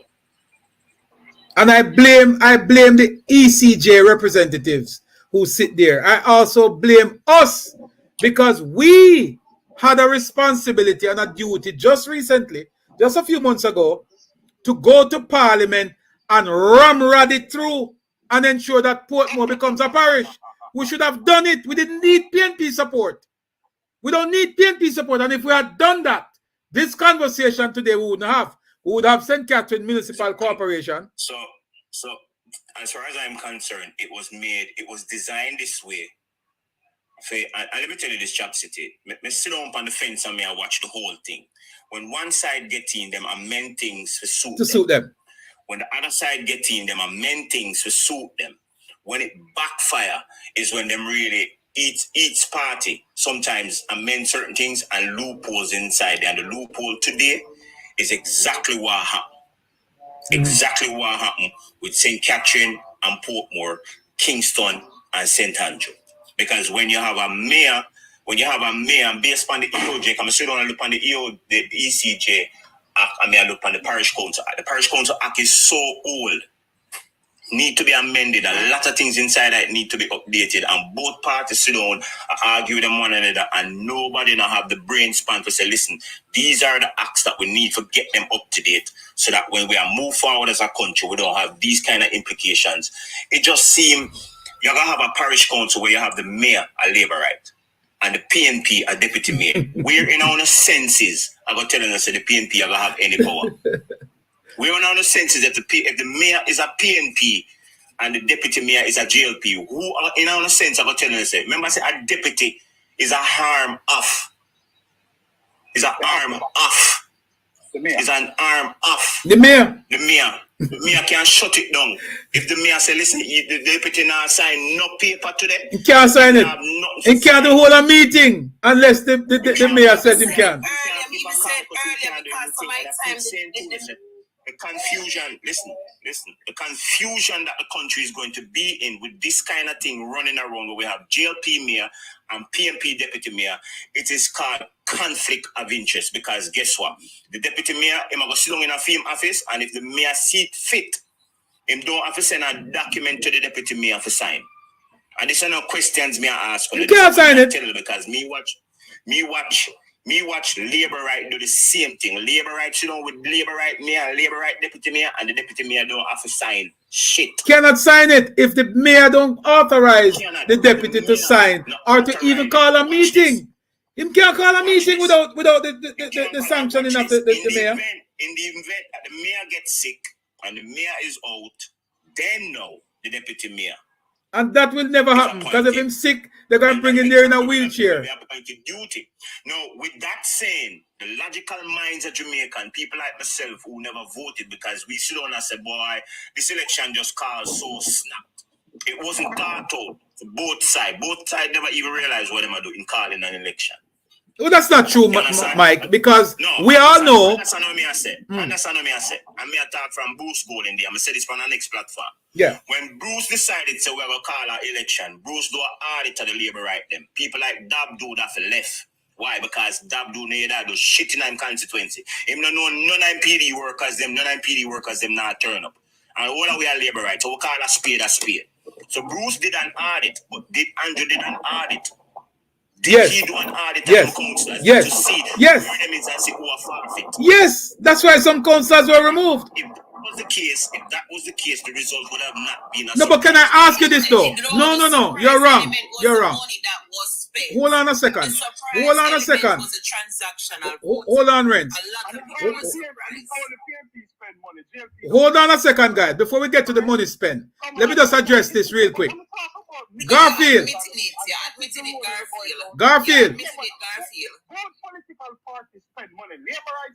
Garfield, we're not talking about the money spent. Let us deal with something that the gentleman said. Hold on. Mike, you made a statement just now, and we need to clarify it. You talk about audit before the election and all that stuff. And you spoke earlier about the suddenness in which elections were called. And I'm saying to you, that's not true. Because we knew a year ago, based on why we postponed the election. We postponed the election and we made a commitment to the Jamaican people that 1 year from now, no later than the 25th of February, that we must go to the polls for local government elections. It was no later than the 28th. Yeah, the 28th, right. So that's not a surprise. We know that we're going to the polls. We knew long ago. And a matter of fact, the PNP was out. Let me address something this one. This idiot down in the line, so we're talking about Mike PNP. Brother. You don't know no, forget about that, man. You don't need to address that, man. People always have a comment. People free for comment. Them call me all kind of names, Bridget. We don't respond to that. But I'm saying to you though. We take a man from council caretaker to council caretaker, Labour Right to councillor, deputy mayor, in my MP today. Yeah, man. Well, I'm look here. We're not going to discount that. But what I'm saying to you, Mike. I was one of those students at the party, G2K, who sat and looked at all of the loopholes in the act, in the parish council act, in the EOJ, in the well, I'm called ECJ to the ECJ act, all of those acts, and started to see the challenge. When Labour Right, when the mayor St Catherine stepped out because of some issues back in the days, Labour Rights in the party never even know say at the deputy mayor would that eventually be the mayor. Them a figure say we have to go run an election. No election needed. Automatic transition. Labour Right never have the brain space to say that. These were what we as students, G2K, was showing Labour Right. So listen, there's no election. It's an automatic transition. Based on what the act says. Deputy mayor becomes right. The mayor. You get what I say? So me I say a lot more loophole there, and me have a ball to pick with ECJ because up till now there's no result of the parish council election and the EOJ. Come out officially. They should but I'm saying, and I have a problem with that too, because I believe that there's a couple of things I have issues with EOJ. You know? The EOJ released this morning, what the cleaner released this morning, that the EOJ has basically doubled out from the parish and now looking at local authority as cost and not a chaos across the island. EOJ Director Glaspel Brown must be fired. He should go. And I'm saying this with no fear of contradiction. The whole thing is poorly managed. I second that. The whole thing is poorly managed. You don't have a press conference where all the media houses come to your feet and you lay out the law and say, this is it. They cannot carry anything other than what you say. But have they done that? No. You know why? Another question must be asked. There is an arrangement with EOJ and media houses. I cannot speak to the intricacies of it because I don't know the intricacies of it. But one thing I know, that there is... Is that the appointment part of it? The EOJ? Yes. EOJ is the ECJ is appointed. The board is appointed. EOJ members are they're paid. They're paid people. Yeah, it's a paid position. They're employed. They're public sector workers. But what I'm saying is there is an arrangement currently with media houses and EOJ in how the information is disseminated. There is something that we need to learn about that. They need to explain what arrangement did EOJ made with all media houses. Because if I am correct in my assumption, it prevents EOJ from uploading real-time results on its website because those rights have been sold to media houses. If anybody here can find the interview that Glaspel Brown did on Nationwide the day after the election, find that interview, listen to it, listen to what he said, and listen to when the media houses said, we paid for the feed. And we were disappointed because we were not getting the feed the way how we anticipated it. As a matter of fact, that was the defense of Cliff Hughes. Cliff said we were following a trend. And that is why we called the election. I didn't know that EOJ had an arrangement with the media houses. There is an arrangement and it needs to be explained because EOJ is fully funded by me, taxpayer. By the government. I pay them. So them don't need to sell nothing to nobody to make no money. Because me pay you already. And your only obligation is to provide me, John Public, us, with real-time and accurate results. The EOJ have not done that. And they have not gone. Hold on 1 second. Go ahead. No, they have not gone to the length to ensure that the noise we are hearing out there is dealt with in a decisive way. They haven't done that. So for me, they have failed in their duty and they have questions to answer. Go ahead. All right. We can get a talk. They have 2 points for me. Go ahead, Clive. First point. The first point is this, yeah. This is for labor rights. Labor rights, we don't want to get jiggy and worried about the outcome of the election. Because one, you have to notice one thing. The PMP has been campaigning for 2.5 years straight. Come up, Sean. 2 years. Right? 2 years. And we have only campaigned for maybe 2 months the most. Make we give them that. And the fact still remain, all well-thinking Jamaican and people who have sense have seen that we have won the local government election. That's a fact. That's undeniable. Okay.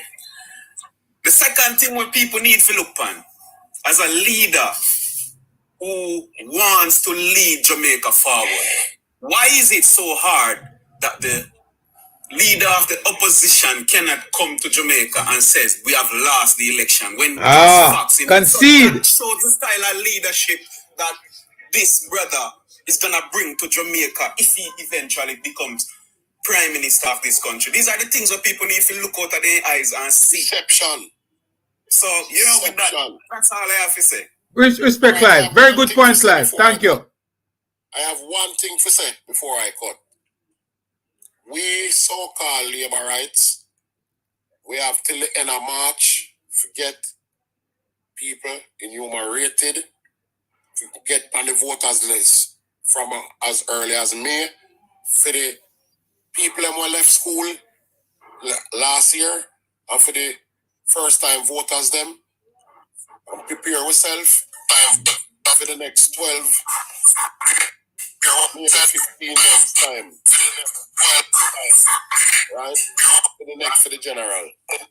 Right? Because we need to start the ball rolling from now. Because we see what Mark Golden is up to and Dayton Campbell and the PN. And Garfield Reid. Nothing good. Deception and lies.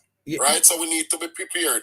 So right now, labor rights, get the ball rolling. Thank you, Rusty. Very good. Thank you, Rusty. Pick up yourself. Chop. Yeah, go ahead. Go ahead, Mike. Let me say one thing, as labor right to labor rights. Let me say one thing, as labor right to labor rights. Who's speaking? Ex-G2K member. Oh, Mike, are you speak, right, Mike?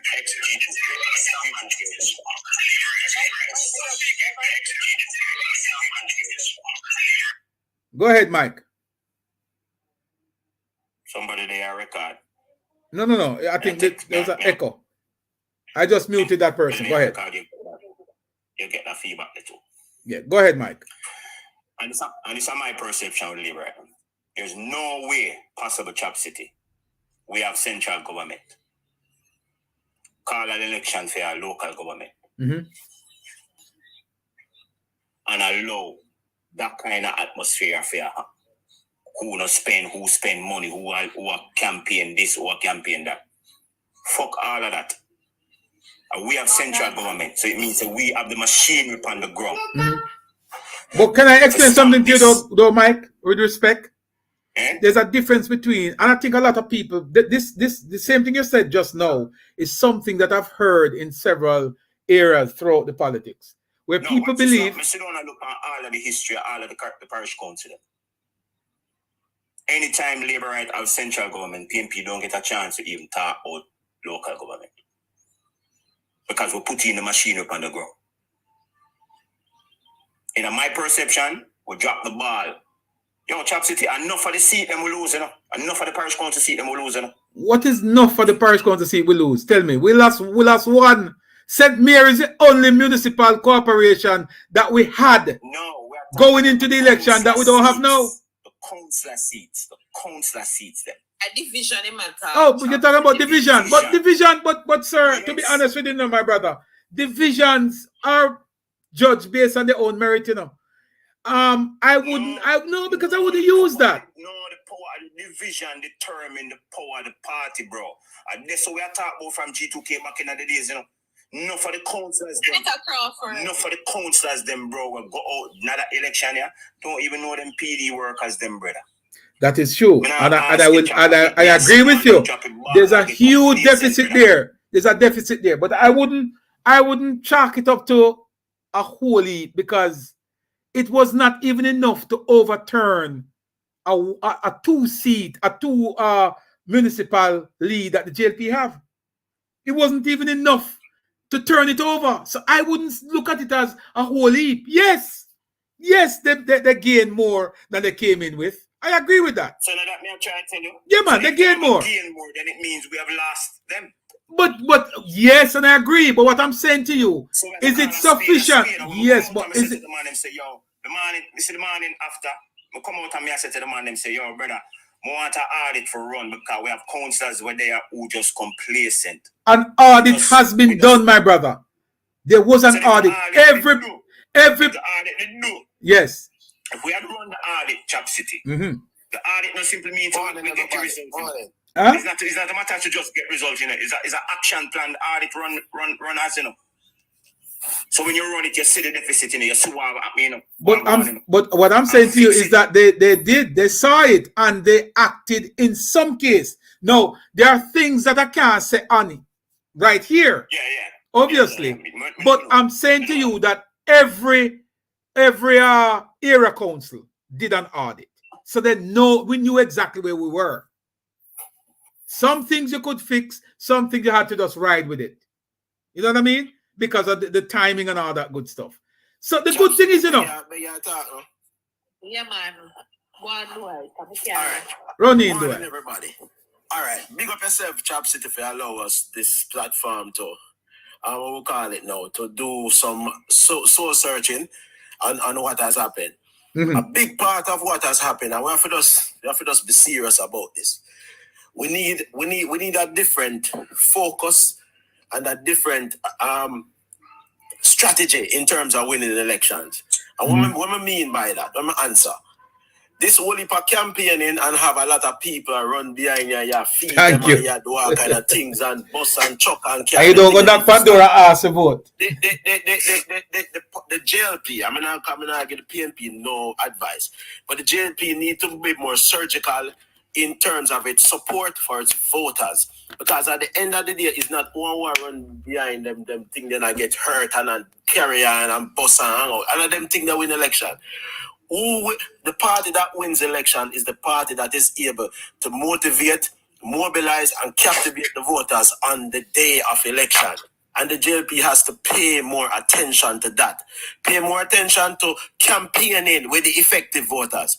So effective voter campaigning needs to take place and come off a road and put on each car and truck and sit in them and become more scientific and become more direct in terms of getting people out to vote.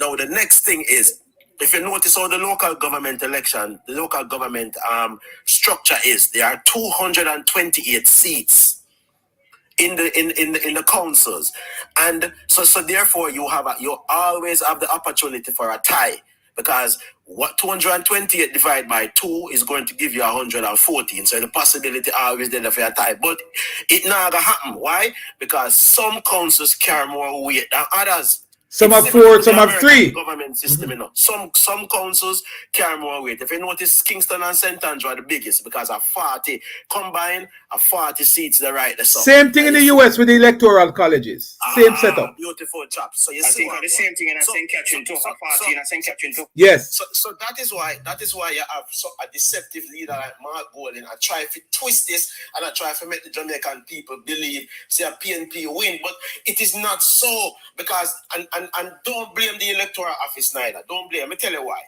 The electoral office did legally what they could have done. The only thing when me would have criticized them for is not come out categorically and say this is the party that won. They did not do that. But apart from that, they did everything that they should have and could have done. They said 11 parishes versus 11 councils, 7 councils versus 5 and 1 draw. You don't want it clearer than that. Portmore is not a council by itself. Portmore has been a part of St. Catherine for a very long time, and the deceptive nature of Mark Golding is trying to treat it like a separate entity, and that is what a lot of people are not talking about. So we need to pay attention to this. All right. Go ahead, Mike. Chop City. No, you saw the article Chop City. this morning. Chop Media. Yeah, go ahead. A council that has its own caucus. Portmore have them own caucus meetings in a bro. With who? With who? Who are the members? Our 12 councillors. From where? They take them from St. Catherine, but exactly. They have their own caucus. Yeah, but you can't have caucus with somebody who is paid and representing a different parish. That's what I try to tell them. That's the problem. We have created the chaos, bro, and nobody now fix it. Mike, just be focused in a understanding. No, bro. May I tell you no say it's a flawed system. Argument done. I tell you no that. Yeah. But you don't forget drawn into that. No, it's not a matter of drawn into. But you don't have a choice. You don't have a choice but to be drawn into it, you know. It's happening. A matter of fact, no, get the thing wrong, bro. May I tell you no say the thing needs to amend in the act, bro. It's either the parish council have it or No, but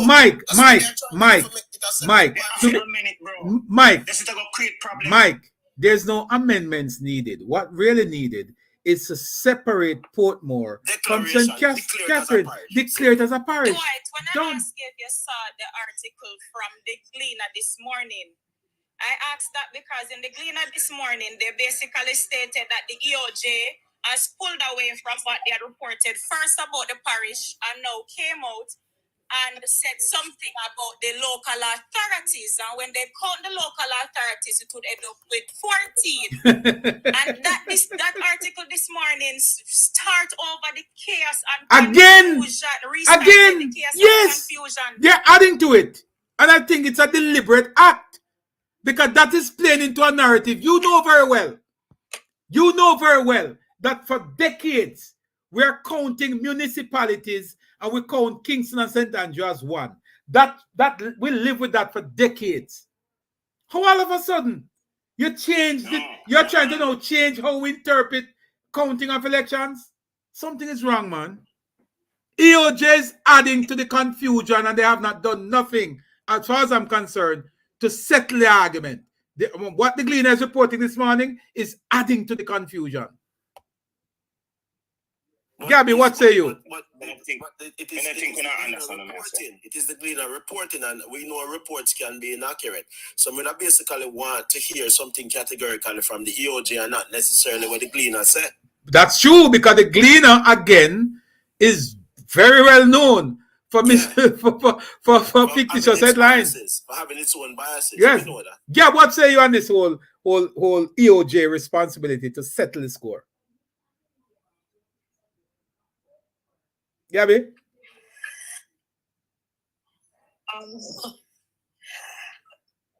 I think that, if I'm to be honest, that my views are a little different. I believe the chaos has come about because of the attempt by the PNP to put out its own understanding of what the EOJ has said. I think the EOJ has a responsibility to share the information for how many councils were won, how many counts by one party, how many councils were won by another party. And I think, separate and apart from the conversation we were having earlier about how they share that information with media, for the most part, they have done that.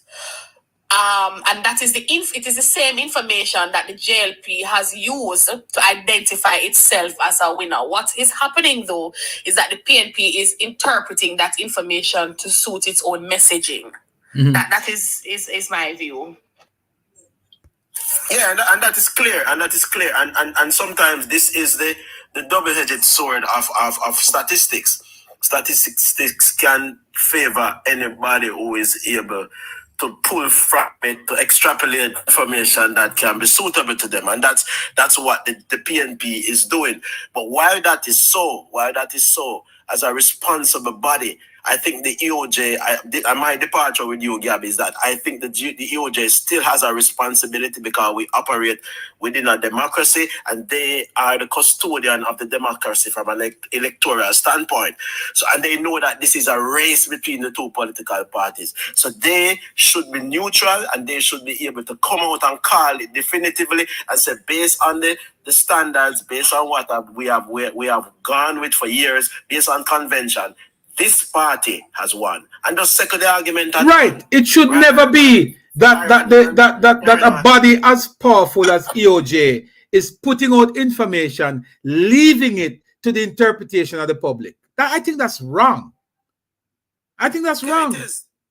And that's what they're doing. They're putting out these press releases. They have not sat around a mic in a press conference situation and said, look, let me just put this out there. As I said before, politics is a numbers game. And when there are so many different odds and so many different variables and the numbers are so close, it is easy to manipulate the numbers game in your favor. So this is where the body, which in this case is the EOJ, would need to come out and declare. And then we would know that whatever EOJ declare, that is what stands. That is what we have been. That is what we have been. Even before the election, and we had all of this chaos. I went on the EOJ page, and when I went on the EOJ page, I saw where they spoke about 14 local authorities, and then we know that Kingston and St KCC is one. So at first I was saying where was the 14th, and then I realized that on the EOJ site, Portmore is referred to as the 14 local authorities. So in my view now, I thought that without my knowledge, something happened somehow, and Portmore now is on its own, and it would not be counted in St. Catherine. That is what I thought when I saw the 14 local authorities on the EOJ site. And that's misinformation. It is now that Portmore is going to be counted as its that has been on the EOJ website. You would have to separate those divisions. You would have to separate those divisions from the St. Catherine. You'd have to separate those from the St. Catherine, because if you separated those, then JLP would have gotten St. Catherine. But Sanya, based on the act itself, Portmore is not. I agree, and I understand. A local authority. It is not. The EOJ site itself, that has to be clarified, and as Mark was saying, moving forward, that has to be fixed. Yes, what we need to do is to be settled in our minds. It was that Portmore is a part of St. Catherine. Portmore is a part of St. Catherine. Argument. You can't go around that. There is nothing that has changed that. Yeah, so hold on a second, Mike. Come to your mic. Hear this. With manners and respect, Dwight. But hear this. When the move was made to make Portmore a municipality, how much I want to go back and look at what that means? I didn't. And that I would like to. How much I only go look at that? Portmore come from, because I did. And Portmore me come from. We were right there when this happened. No, it was a miracle. When Portmore was becoming a municipality, they got the opportunity to elect their own mayor. That's it. That's all it is. There's nothing else. That's all. That was done. But I keep saying too, say Portmore councillors them have two caucus. It was a unique theory. Yeah, two caucus. All of that. One in a Portmore, one in a St. Catherine. Report to the St. Catherine Parish Council. That is and where I'm saying to you. And I'm saying to you, in that case, watch this now. Watch the dilemma now. Watch the dilemma. And this dilemma was from probably about 2009, thereabout. The then mayor of St. Catherine had to sit in a Portmore caucus as a councillor with a PNP mayor. And we have said it's a problem. And I know we are talking about it, bro, but nobody now listen. But I think we are. So the white case scenario now. It's on a mission to make Portmore a parish on its own, I respect your view, but I think we have to be careful of how we frame the conversation that we're having here. Watch the narrative, Gabi. Right? Watch the narrative. Watch the narrative. Hold on, Mike. Chopper. Mike, hold on a second, Mike. Hold on. Let me just let Gabby finish. Let Gabby finish, Mike. Go ahead. I understand, and I understand. You have said it several times. Yeah, finish up now. Gabby, make Mike finish up. The term municipality was only given to Portmore. Nowhere else had that narrative. No. Because municipality is a single division of the corporation. So it would have been Portmore. No, every council in Jamaica has been referred to since 2000 as municipalities. Portmore was the first one, and then they changed it after. Change the vision of a St. Catherine corporation. And that is why I ask one of the question if you need to go look for what municipality mean. So you can't call others the municipality. Because there are no division of no corporation, bro. Portmore is a division, is a subdivision corporation of St. Catherine. we're splitting ears with this though because we have bigger problems. And we are saying it's not going to create problem in the future. Everybody say no, it's fine and blah blah blah. And see it now today. Gabby, what you saying now, Gabby? I'm saying we have to be intentional and careful about how we frame the conversations that we're having. And so I appreciate Mike's point, but for me, it has to be cushioned / supported by the fact that the Jamaica Labour Party has been the biggest advocate currently to help to treat with some of the issues you're talking about by advocating for Portmore to be a parish on its own. So I feel uncomfortable being a part of a conversation that is framed the way it is happening now, Gabby. right? To suggest that there isn't an intention to fix the very issue you're highlighting. Yeah. When you think it would be best, we amend this. But Mike, what I'm saying to you, but Mike, hold on a second now. What you're saying, you're suggesting, and the argument, and I agree with Gabby, because we can't make it seem as though we don't see the problem, and a long time we are talking about it and nobody see it. Of course we see it. Exactly. Of course we've seen it. And of course, hold on, the biggest, hold on, man. You amend that chap is when you have control of the council. Yes, but no. Gav, Mike, the only solution to this problem. We can make on our own, and again, you know that to Mike. So again, we have to be responsible with the conversation. Yeah, man. It's not a decision that we can make on our own. If it was, it would have already been made. But even last. Remember,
we think we need for the post-mortem now, and we need to start organize ourselves as to how we are going into general elections, which is far more clear. There can be no form of deception or confusion because at 63 now. But it doesn't matter if it is 6. No, Dwight, you're wrong. Let me finish. One of the reasons we know, because somebody say if they separate Portmore from St. One of the reasons we cannot separate Portmore from St. Catherine, you will leave some of the residents within Portmore without a mayor. Because Leon Thomas is not mayor for everyone within Portmore. And that's why the mayor tied up the boundaries. Yeah, the mayor is only for a small. He's only mayor for Portmore City, We'll take care of that. He's only mayor for Portmore City, nowhere else. That's why they are not going full speed ahead in terms of making Portmore Parish. They are doing it deliberately and making sure that all the possible gaps and challenges that could come are taken care of. So that is if it become a parish, the boundaries is going to be shift. They have to be shift. First thing first, it's going to cause a lot of things to collapse, and it is not in their favor. And that not always tell people, not in those favor. Always in PNP's favor. And always that's why they're adamant that they don't want it to be changed, but at the same time, they want it to be considered separate from St. Catherine Parish. We don't want changes. You're going to leave people at disadvantage because you have people within Portmore that doesn't have a mayor. Yeah, but it is going it is going to become a fifth parish. Fly high or low. It is going. If even they don't want to become a parish, remove the municipality city that he has. Remove the municipal city that he has. Because at the end of the day, it's not a large authority. That's what I was thinking. Why them not just make St. Catherine just be the one including? No, but remember this is what the PNP did, Remember the majority of the PNP them come from Portmore, It's a way to encourage that we want to say authority and all those stuff over Portmore. That's it, PNP don't do nothing unless it benefit them. Who remember when they try to move people them from Riverton and the MP are cuss about it. Government are give them free house and them MP upset about it. How if you love your people, why would you be upset with your people getting a better place to live free of cost? Wait, listen up, folks. All 350 of you, please ensure that you hit that follow button because we need to bring this platform up to 10,000. We have a general election to win, okay? Hit that follow button. Hit that follow button. The only thing I'm saying, I hear somebody say EOJ should making press release. I think they should come out. They're putting out thing on Twitter, and so I think they should come out in a press conference. Thank you. Openly and state what is what. They have a lot to answer to. They are the authority on election. Still don't understand what is happening. I was hearing somebody saying that the mayor of Portmore is only the mayor for a small part of Portmore. Can you explain that? Yes. I don't know if you're here during the general election, persons were complaining. Because the boundaries now only the option to select a mayor. All right. You recall that? Yes, because only certain PDs within Portmore that were given double ballot. Yeah, because as voting. I was listening to Mr. Brown, he was saying that if it is you fall within the boundary, there's a specific boundary that the mayorship is in control of. If you fall within that boundary, that's how you get to choose your mayor. I'm trying to get Andrew Wheatley on here. I'm trying to get Big Rob. I'm trying to get some of these guys. If you fall outside of that boundary, you cannot choose mayor because the mayor has no authority over you. So you were not given a ballot. Where in Portmore would that be? That's what we're trying. Where I understand where you see the part that says Portmore itself, it's mainly within that section. He was explaining where the boundary starts and ends. Waterford, Edgewater, those places, and other places like the back to where person used to be the club, the nightclub. Those Caribbean Estates is not a part of it. Yes, not a part of it. Caribbean Estates is not a part. I was told it's not a part of it. So you know, say, and you're in Portmore, and Leon Thomas have no authority over these. Which is why even the conversation to try to So that's one of the reasons, like, which is why somebody else say something. You're right, Renz. You're right. You're perfectly right. I'm gonna say exactly where you are going, which is why even a conversation about including Portmore in the corner of the PNP as a one municipal corporation, as they're trying to put it out, is ridiculousness. No, Gabby, they know, but you see them have a manipulative traits, especially the one Dayton. They know, them know, because if you're going to say, oh, all right, Portmore is a municipality. Yeah, but is it that Leon Thomas? Why is it that Leon Thomas isn't running the entire Portmore? Let's be real. If you did well, if you go into an election and you found out that at the end of the election you did well than you did the last time, improved performance, even though you get where you get yourself. Even though the voter turnout was very low and all of that, so you gotta try and you lead up a campaign 3 years now, and he is you're gonna try see if you can win some out of it. Like come like this it was a waste of time. It wasn't so electable because people like Crawford and Lisa Anna, who not even the up there at the echelons of the party, more popular than you, and all kind of thing. You gotta try if you come with something. If you say, see there, me the people them one time come, and that was exactly what the man do. That's exactly what he's doing. And in the midst of all of the truth and the facts that is there, he's trying to create confusion. As simple as that. So, and you know the why too? You see, from the time Keith Hines was the mayor and it caused issue, they should have tried to rectify it from right then and there. Remember when Keith Hines was the first? Yeah, the first mayor, first year. And what happened, it backfired, he had no, and this is the perfect example as to why is it you cannot put Portmore separately. Keith Hines was the mayor, and he was just mayor, that's it. He's not a councillor, he was just a mayor, and he had no talk in what goes on in the municipality. True. He had no talk.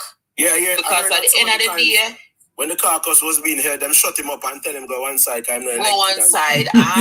You never see. He had no standing. Yeah, and it was the first sign to show that the Portmore municipality city is flawed. You can't be selecting a mayor separately, and the mayor has no power. He has no power, He's just there as a decoration. And the perfect example was when Keith Hines was the mayor. Me did young enough in my hell, and that's why Portmore didn't make that mistake again. A Portmore person don't make that mistake again. If they go PNP, they go PNP mayor as well. Yeah. Yep. Even in the definition of municipality, it explains that it's basically a supervisory role, which again is why it is ridiculous that they would be trying to push forward this argument that needs to be voted in their favor, because there is very little to no power as it relates to the entire corporation. The exactly. That is why I'm going to go back and say it, in 2003 is when the term municipality starts to use. It wasn't a broad brush thing. I know it wasn't. Just specifically for Portmore. Because it's a subdivision of the corporation of St. Catherine. There's no other subdivision. Portmore is the only one. Right. So really and truly, even the other ones that we are now referring to as... It is still a trial. So Gabby, based on the definition that you just... This trial. So hold on. So Gabby, based on the definition that you just read a while ago, would that be applicable to, let's say, a St. Anne Parish Council? Is St. Anne Parish Council providing supervisory functions? Or is it a parish council active in providing services and managing money? The role of the parish councils far equally amongst themselves, but far exceeds in terms of power and role, the role of let me just make it frank, the Portmore mayor. All right, so hold on a second, because there's something that we need to ventilate properly. They don't compare. compare in any way. They don't compare in terms of the number of people. Hold on 1 second. To serve. Hold they on. don't compare in terms of the powers. They don't compare in terms of the financial support. They don't compare in terms of the impact they have an ability to create. It don't compare anything at all that you Gabby, use. my question again. The metrics by it doesn't compare. My question again, and I'm asking you because you just read the definition of municipalities. And I'm saying, and what you're saying is that it really provides a supervisory function, and that is why. And Mike, you said Portmore in a unique way is a subdivision of St. Catherine, and that is why the definition of municipality could very well be given to Portmore because that's their role. Yeah, because all right, so question. Point of order. Go ahead. Point of order. Hold on, Sonia. Hold on, Sonia. Listen. Hold on, son. Listen. Hold on, Sonia. Go ahead. Listen. Administrative division having a corporate, which is St. Catherine, the status and power of self-governance. But hold on now, Mike. Hold on. Hold on a second. I don't want us to talk over the head of the people who we are appeal to. The common man out there. Gabby just gave a definition of municipalities. Repeat the definition because I didn't hear it, please. Gabby, you there? Yes, but it was simplifying, just as Chopper said, the conversation so the average man can understand. Right. Yeah, so repeat it, me never there. All right. Yeah, so basically, if you allow me, hold on a second. Let Gabby just finish. Let me give you an example. St. Catherine could have a municipality in a Linstead. We could create a subdivision in a Linstead and call Linstead a municipality by itself. I know that. Is it because of the size, the range, the size of the St. Catherine, which is considered to be one of the biggest parish? I'm trying to go back to find the data as to who came up with this idea. They're proposing to the national. All right, so hold on again, no guys. Hold on. I don't want us to miss the point because there's something important here that we must establish.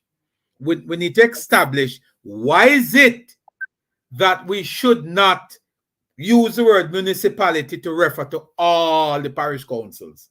Is that correct, Gabby? Because it can't, because municipality means a subdivision of the parish council. Correct. And I'm asking this question. On what basis should we refer to St. Anne or St. James as a municipality as opposed to parish council? There is not. It's just it's a wrong title. Precisely. You look at EOJ results and see if you see them mention municipality in any of those corporations. So why are we buying to this narrative that was created specifically for Portmore? My question to you, big brother. Who created the municipality? That was done under PJ Patterson, sir. That was done to appease the mayor. What's his name? Who came after Keating? George Lee. That's all it was. It was to prop up George Lee at the time. It was a political maneuvering. And PJ created it. And we continue along that line. Listen, because he had full autonomy. He had central government and local government. So he was able to do that. Saying to you, chop. So we dropped the ball because when we had central government and local government, we never make the adjustment, bro. I Bro, G.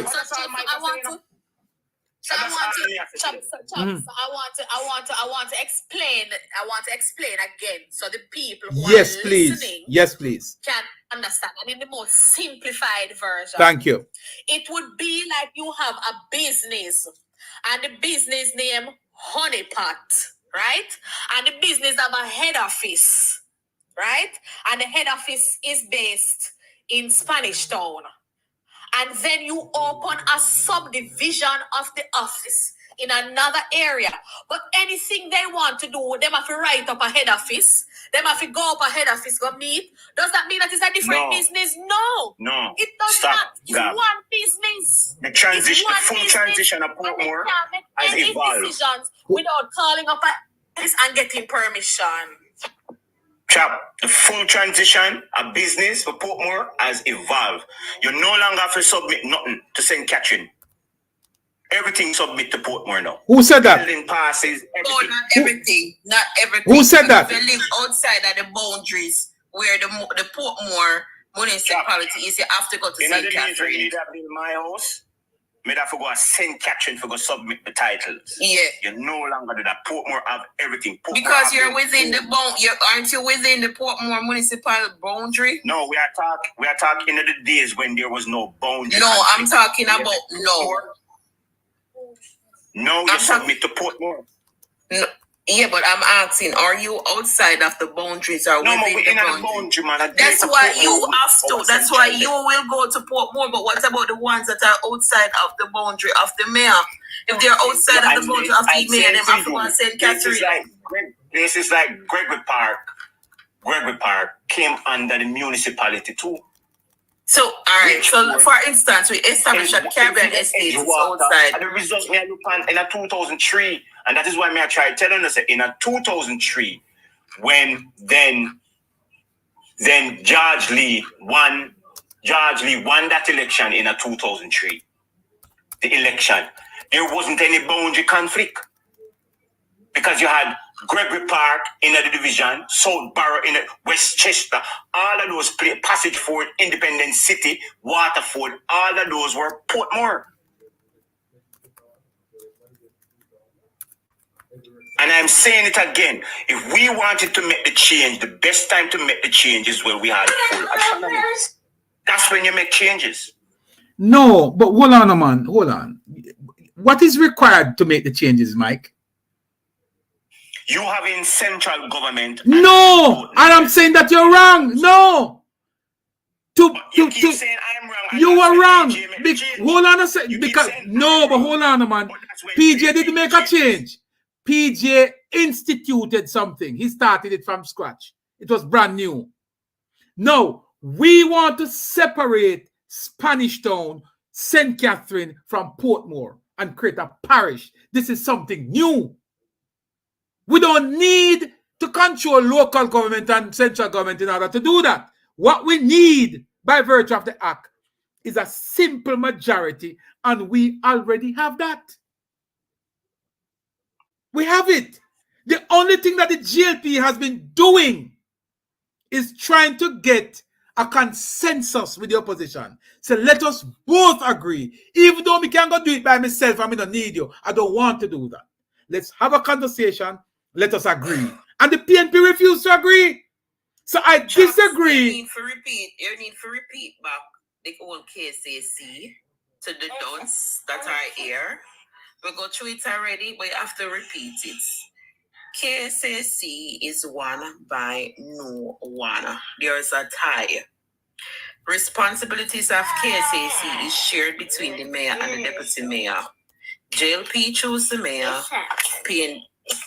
JLP chose the deputy mayor, PNP chose the mayor.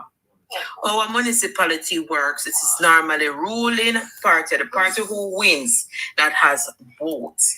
Because it's a tie, they split the responsibilities. What that means is that sometimes the municipality will be run by JLP and sometimes it will be run by the PNP.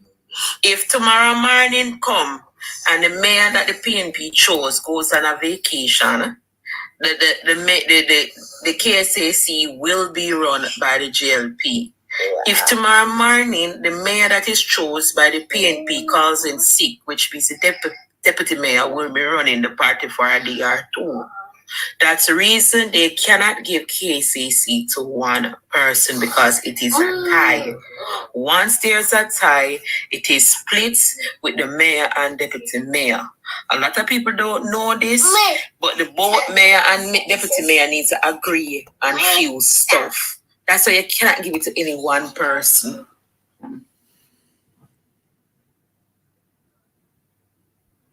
Is that clear? I guess that is clear. Well, we have to be disrespect. It's not disrespectful. It is frustrating. We keep on and say the same thing over and over.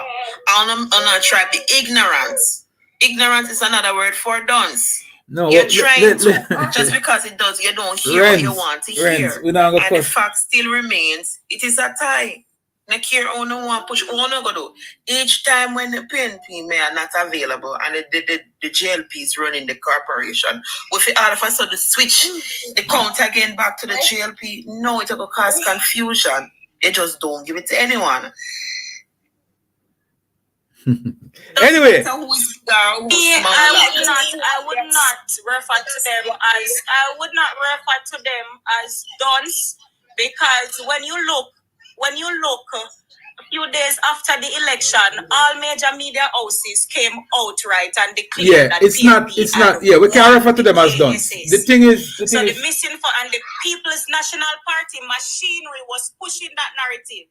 So you have to understand now that even people are confused. One person come, people are not done. They're confused. To explain, people are gonna say, "Oh, because him a laborite, him a say that no bosso." So it's not a matter of them probably done, but despite you repeating the same thing over and over, they would have something else that they're holding on to. So they're saying that, oh, there was a tie, but there was a tiebreaker, and the tiebreaker says that such. So that's not all of this still come back down to the misinformation. Exactly. And what you're saying is true, that a tie is a tie. And it means that the power is split half. With the one who has the popularity vote being the mayor and the lesser being the deputy mayor, and you still have 20 laborites and 20 PNP, and there is still a deadlock when it comes down to certain things, because certain things will have to go through the deputy and the mayor. One will be PNP and one will be laborite, but in the mainstream media, that people would be looking forward to for information that is not expressed. So when you know as a one person who people are going you as a labor writer come with this, then people will say, oh, she just try to twist the narrative to make it seem like said that and that, because these official bodies, these credible sources says otherwise. So I don't think it's because they're done, but it still come back down to the misinformation that is out there. The truth is, Sanya, a lot of People National Party supporters, even in this very chat, and I'd like to say some of whom have taken offense to what has been said, has been using the term don'ts. That is just the reality. Okay? Some of them are intellectually challenged, if that will make them feel better. But the reality is that they are so because they are determined to believe what their party has put forward to them, even though it is clearly nonsensical. Anyways, the next point I want to make is that I would like to see if when Kintyre goes through the process, if it is that there is an overturn and Kintyre goes to the JLP, what their argument is going to be. Well, I can tell you what it's going to be. Because clearly they don't understand how popular votes work. I can almost tell you what it is going to be. And that's why I'm worried, because if it ever goes to the JLP, you know what? I'm not even going to repeat it. Because I know the posture of the PNP now. I know exactly. Yeah, I know exactly what is going to be out there in the media if it goes to the JLP. But as you say, I rather not put it out there. Let it not come from me. But if that happens, I know what is going to be out there. Thank you. Ken B, welcome. All right, so we're gonna give everybody a chance to give their final thoughts. Cadet, you've been here for a while. I haven't heard from you, man. Go ahead. You have the final words. All right, Renz. I don't have anything more to say now because I'm tired to say the same thing over and over. I'm tired. Well, Renz, remember sometime I'm a little bit intellect. One thing to say, a hollering pig will always squeal. But Renz, remember, I'm a little bit intellectually challenged. Gabby. The difference between us, we're willing to accept. We're willing to accept when we're confronted with Gabby, facts. you're the best, you know. At the end of the day, with intellect, you don't talk about we learn at a different pace. Yeah. But we say we'll keep on and say the same thing over and over. And go talk. Here one, who is higher, a principal or a vice principal? Gabby, I take the small bus to school. See, you have to break it down for me, okay? Mike, you're up next. Final thoughts, my brother. We're going to wrap this up. So your final thoughts. as I said, to my perspective, then we drop the ball in a certain areas. We just need to tighten up on that going forward. Yeah. And we need to control the information. Yes, but the narrative. Keep saying it. We cannot have central government going into a local government and we're not controlling the narrative. This is not the liberal rights me grew up and know. True. Sanya, control. Your final thoughts. I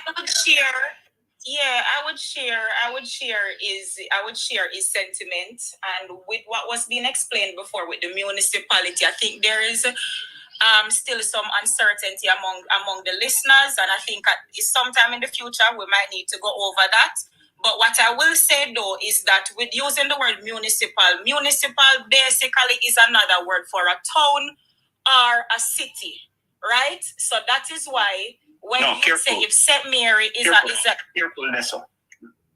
Whenever we look at municipality, we need to come out of Jamaica because it is elsewhere. No, but the word municipality comes from the word municipal. And what does the word municipal mean? It's a second level of administration division. In where? No, in a the city? word municipal. Look at what the word municipal means. The word municipal basically stands for a town or a city. And that is why, for example, when you say, for example, St. Mary, you would say, is worship the mayor of Portmore and not is worship the mayor of St. Mary. Because the city, Portmore. the city is what takes on the title. There's a lot of other things to clarify where this is concerned, and that is why we would have 13 municipal corporations. So the municipal corporations now would be, for example, like St. Ann, where you have the town sentence be, but however they govern over other aspects as well, and not just the town. That's why you have a municipal corporation, while Portmore now would be a municipal city. So hold on a second there now, Gabby. Hold on, I need to bring Gabby back into this now. But as I said, in the future we might need to go over that. But you see how this thing is getting out of control now, because Gabby, your definition just now of municipality would have questioned why is it that we are referring to all the other ones as a municipality. But here comes another line now. That corporation. Hold on. Yes, but that's what I'm saying now. If it is that it applies to the and this is something that we probably need to ventilate, as Sonia is saying.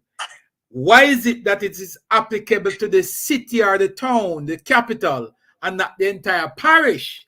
Because it provides what Gabby outlined in the definition, the supervisory functions of the entire parish. Wrong or right? So St. Catherine would be a municipal corporation, and the mayor would be the mayor of Spanish Town. That's why you would refer to that person as the mayor of Spanish Town. And this is why saying that we are coming into St. Catherine. That's why at some point we have to learn to separate there. So Stop. St. Catherine is not a municipal. Not yet. St. Catherine is not a municipal. When I get it around, the term municipal is given to a subdivision of a corporation. So St. Catherine is a municipal corporation. St. Catherine. That's the parish. You can do your research and come back. Listen. The municipality is an administrative division of the corporation. So folks, so listen, and that's why what we're saying now, we have to. Yes, so that's why we are saying municipality, but the truth is, it is referred as a municipal corporation. That's a parish. That's how it is referred. The parish is not referred to as municipal. Not municipal corporation. Municipal corporation. Corporation.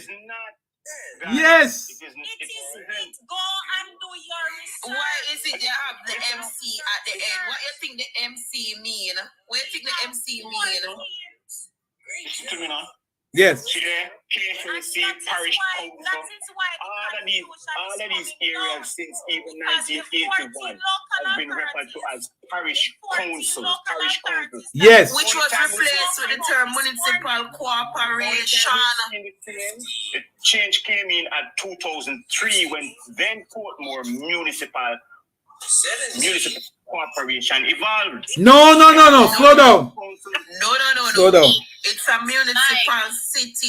Municipality is Portmore. Municipal corporation is St. Catherine. City, we have one municipal city and 13 municipal corporations. Thank you.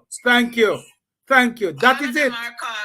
St. Catherine Municipal Corporation. Every one of them is corporation. Municipal Corporation. Westmoreland Municipal Corporation. Stands for a city or a town. That's why even though, for example, Richard Creary was the councillor for Richmond Division way over in Southeast St. Mary, you did not say His Worship the Mayor of Richmond or exactly. You said His Worship the Mayor of Port Maria, not St. Mary a parish, but Port Maria, which is the main city or town within. So hold on a second. So Sonia, Port Maria is the municipality, and St. Mary is the municipal corporation.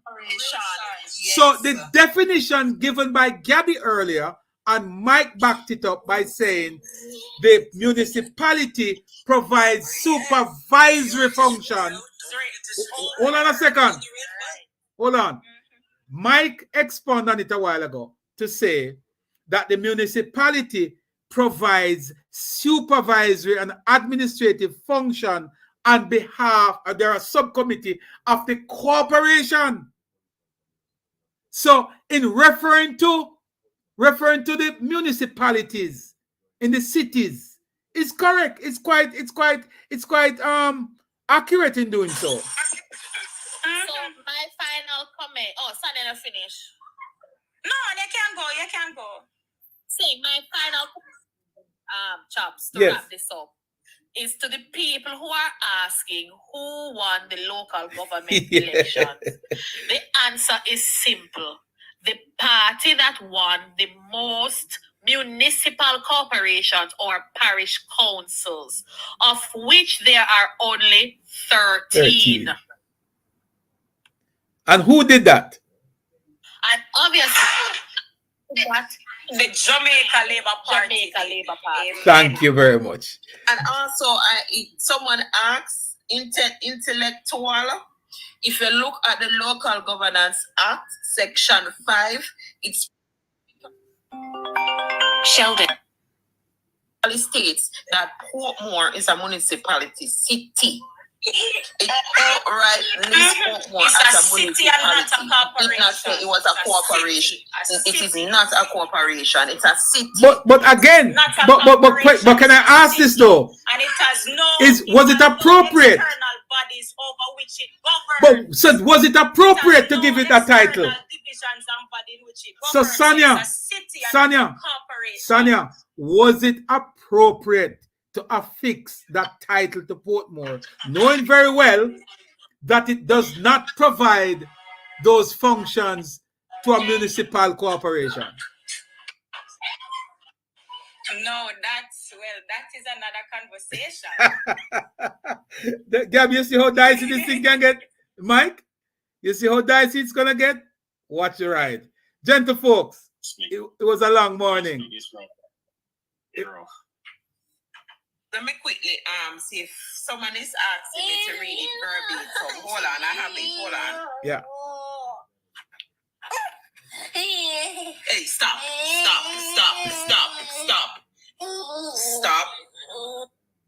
All right, we can get ready to come back and read that for us.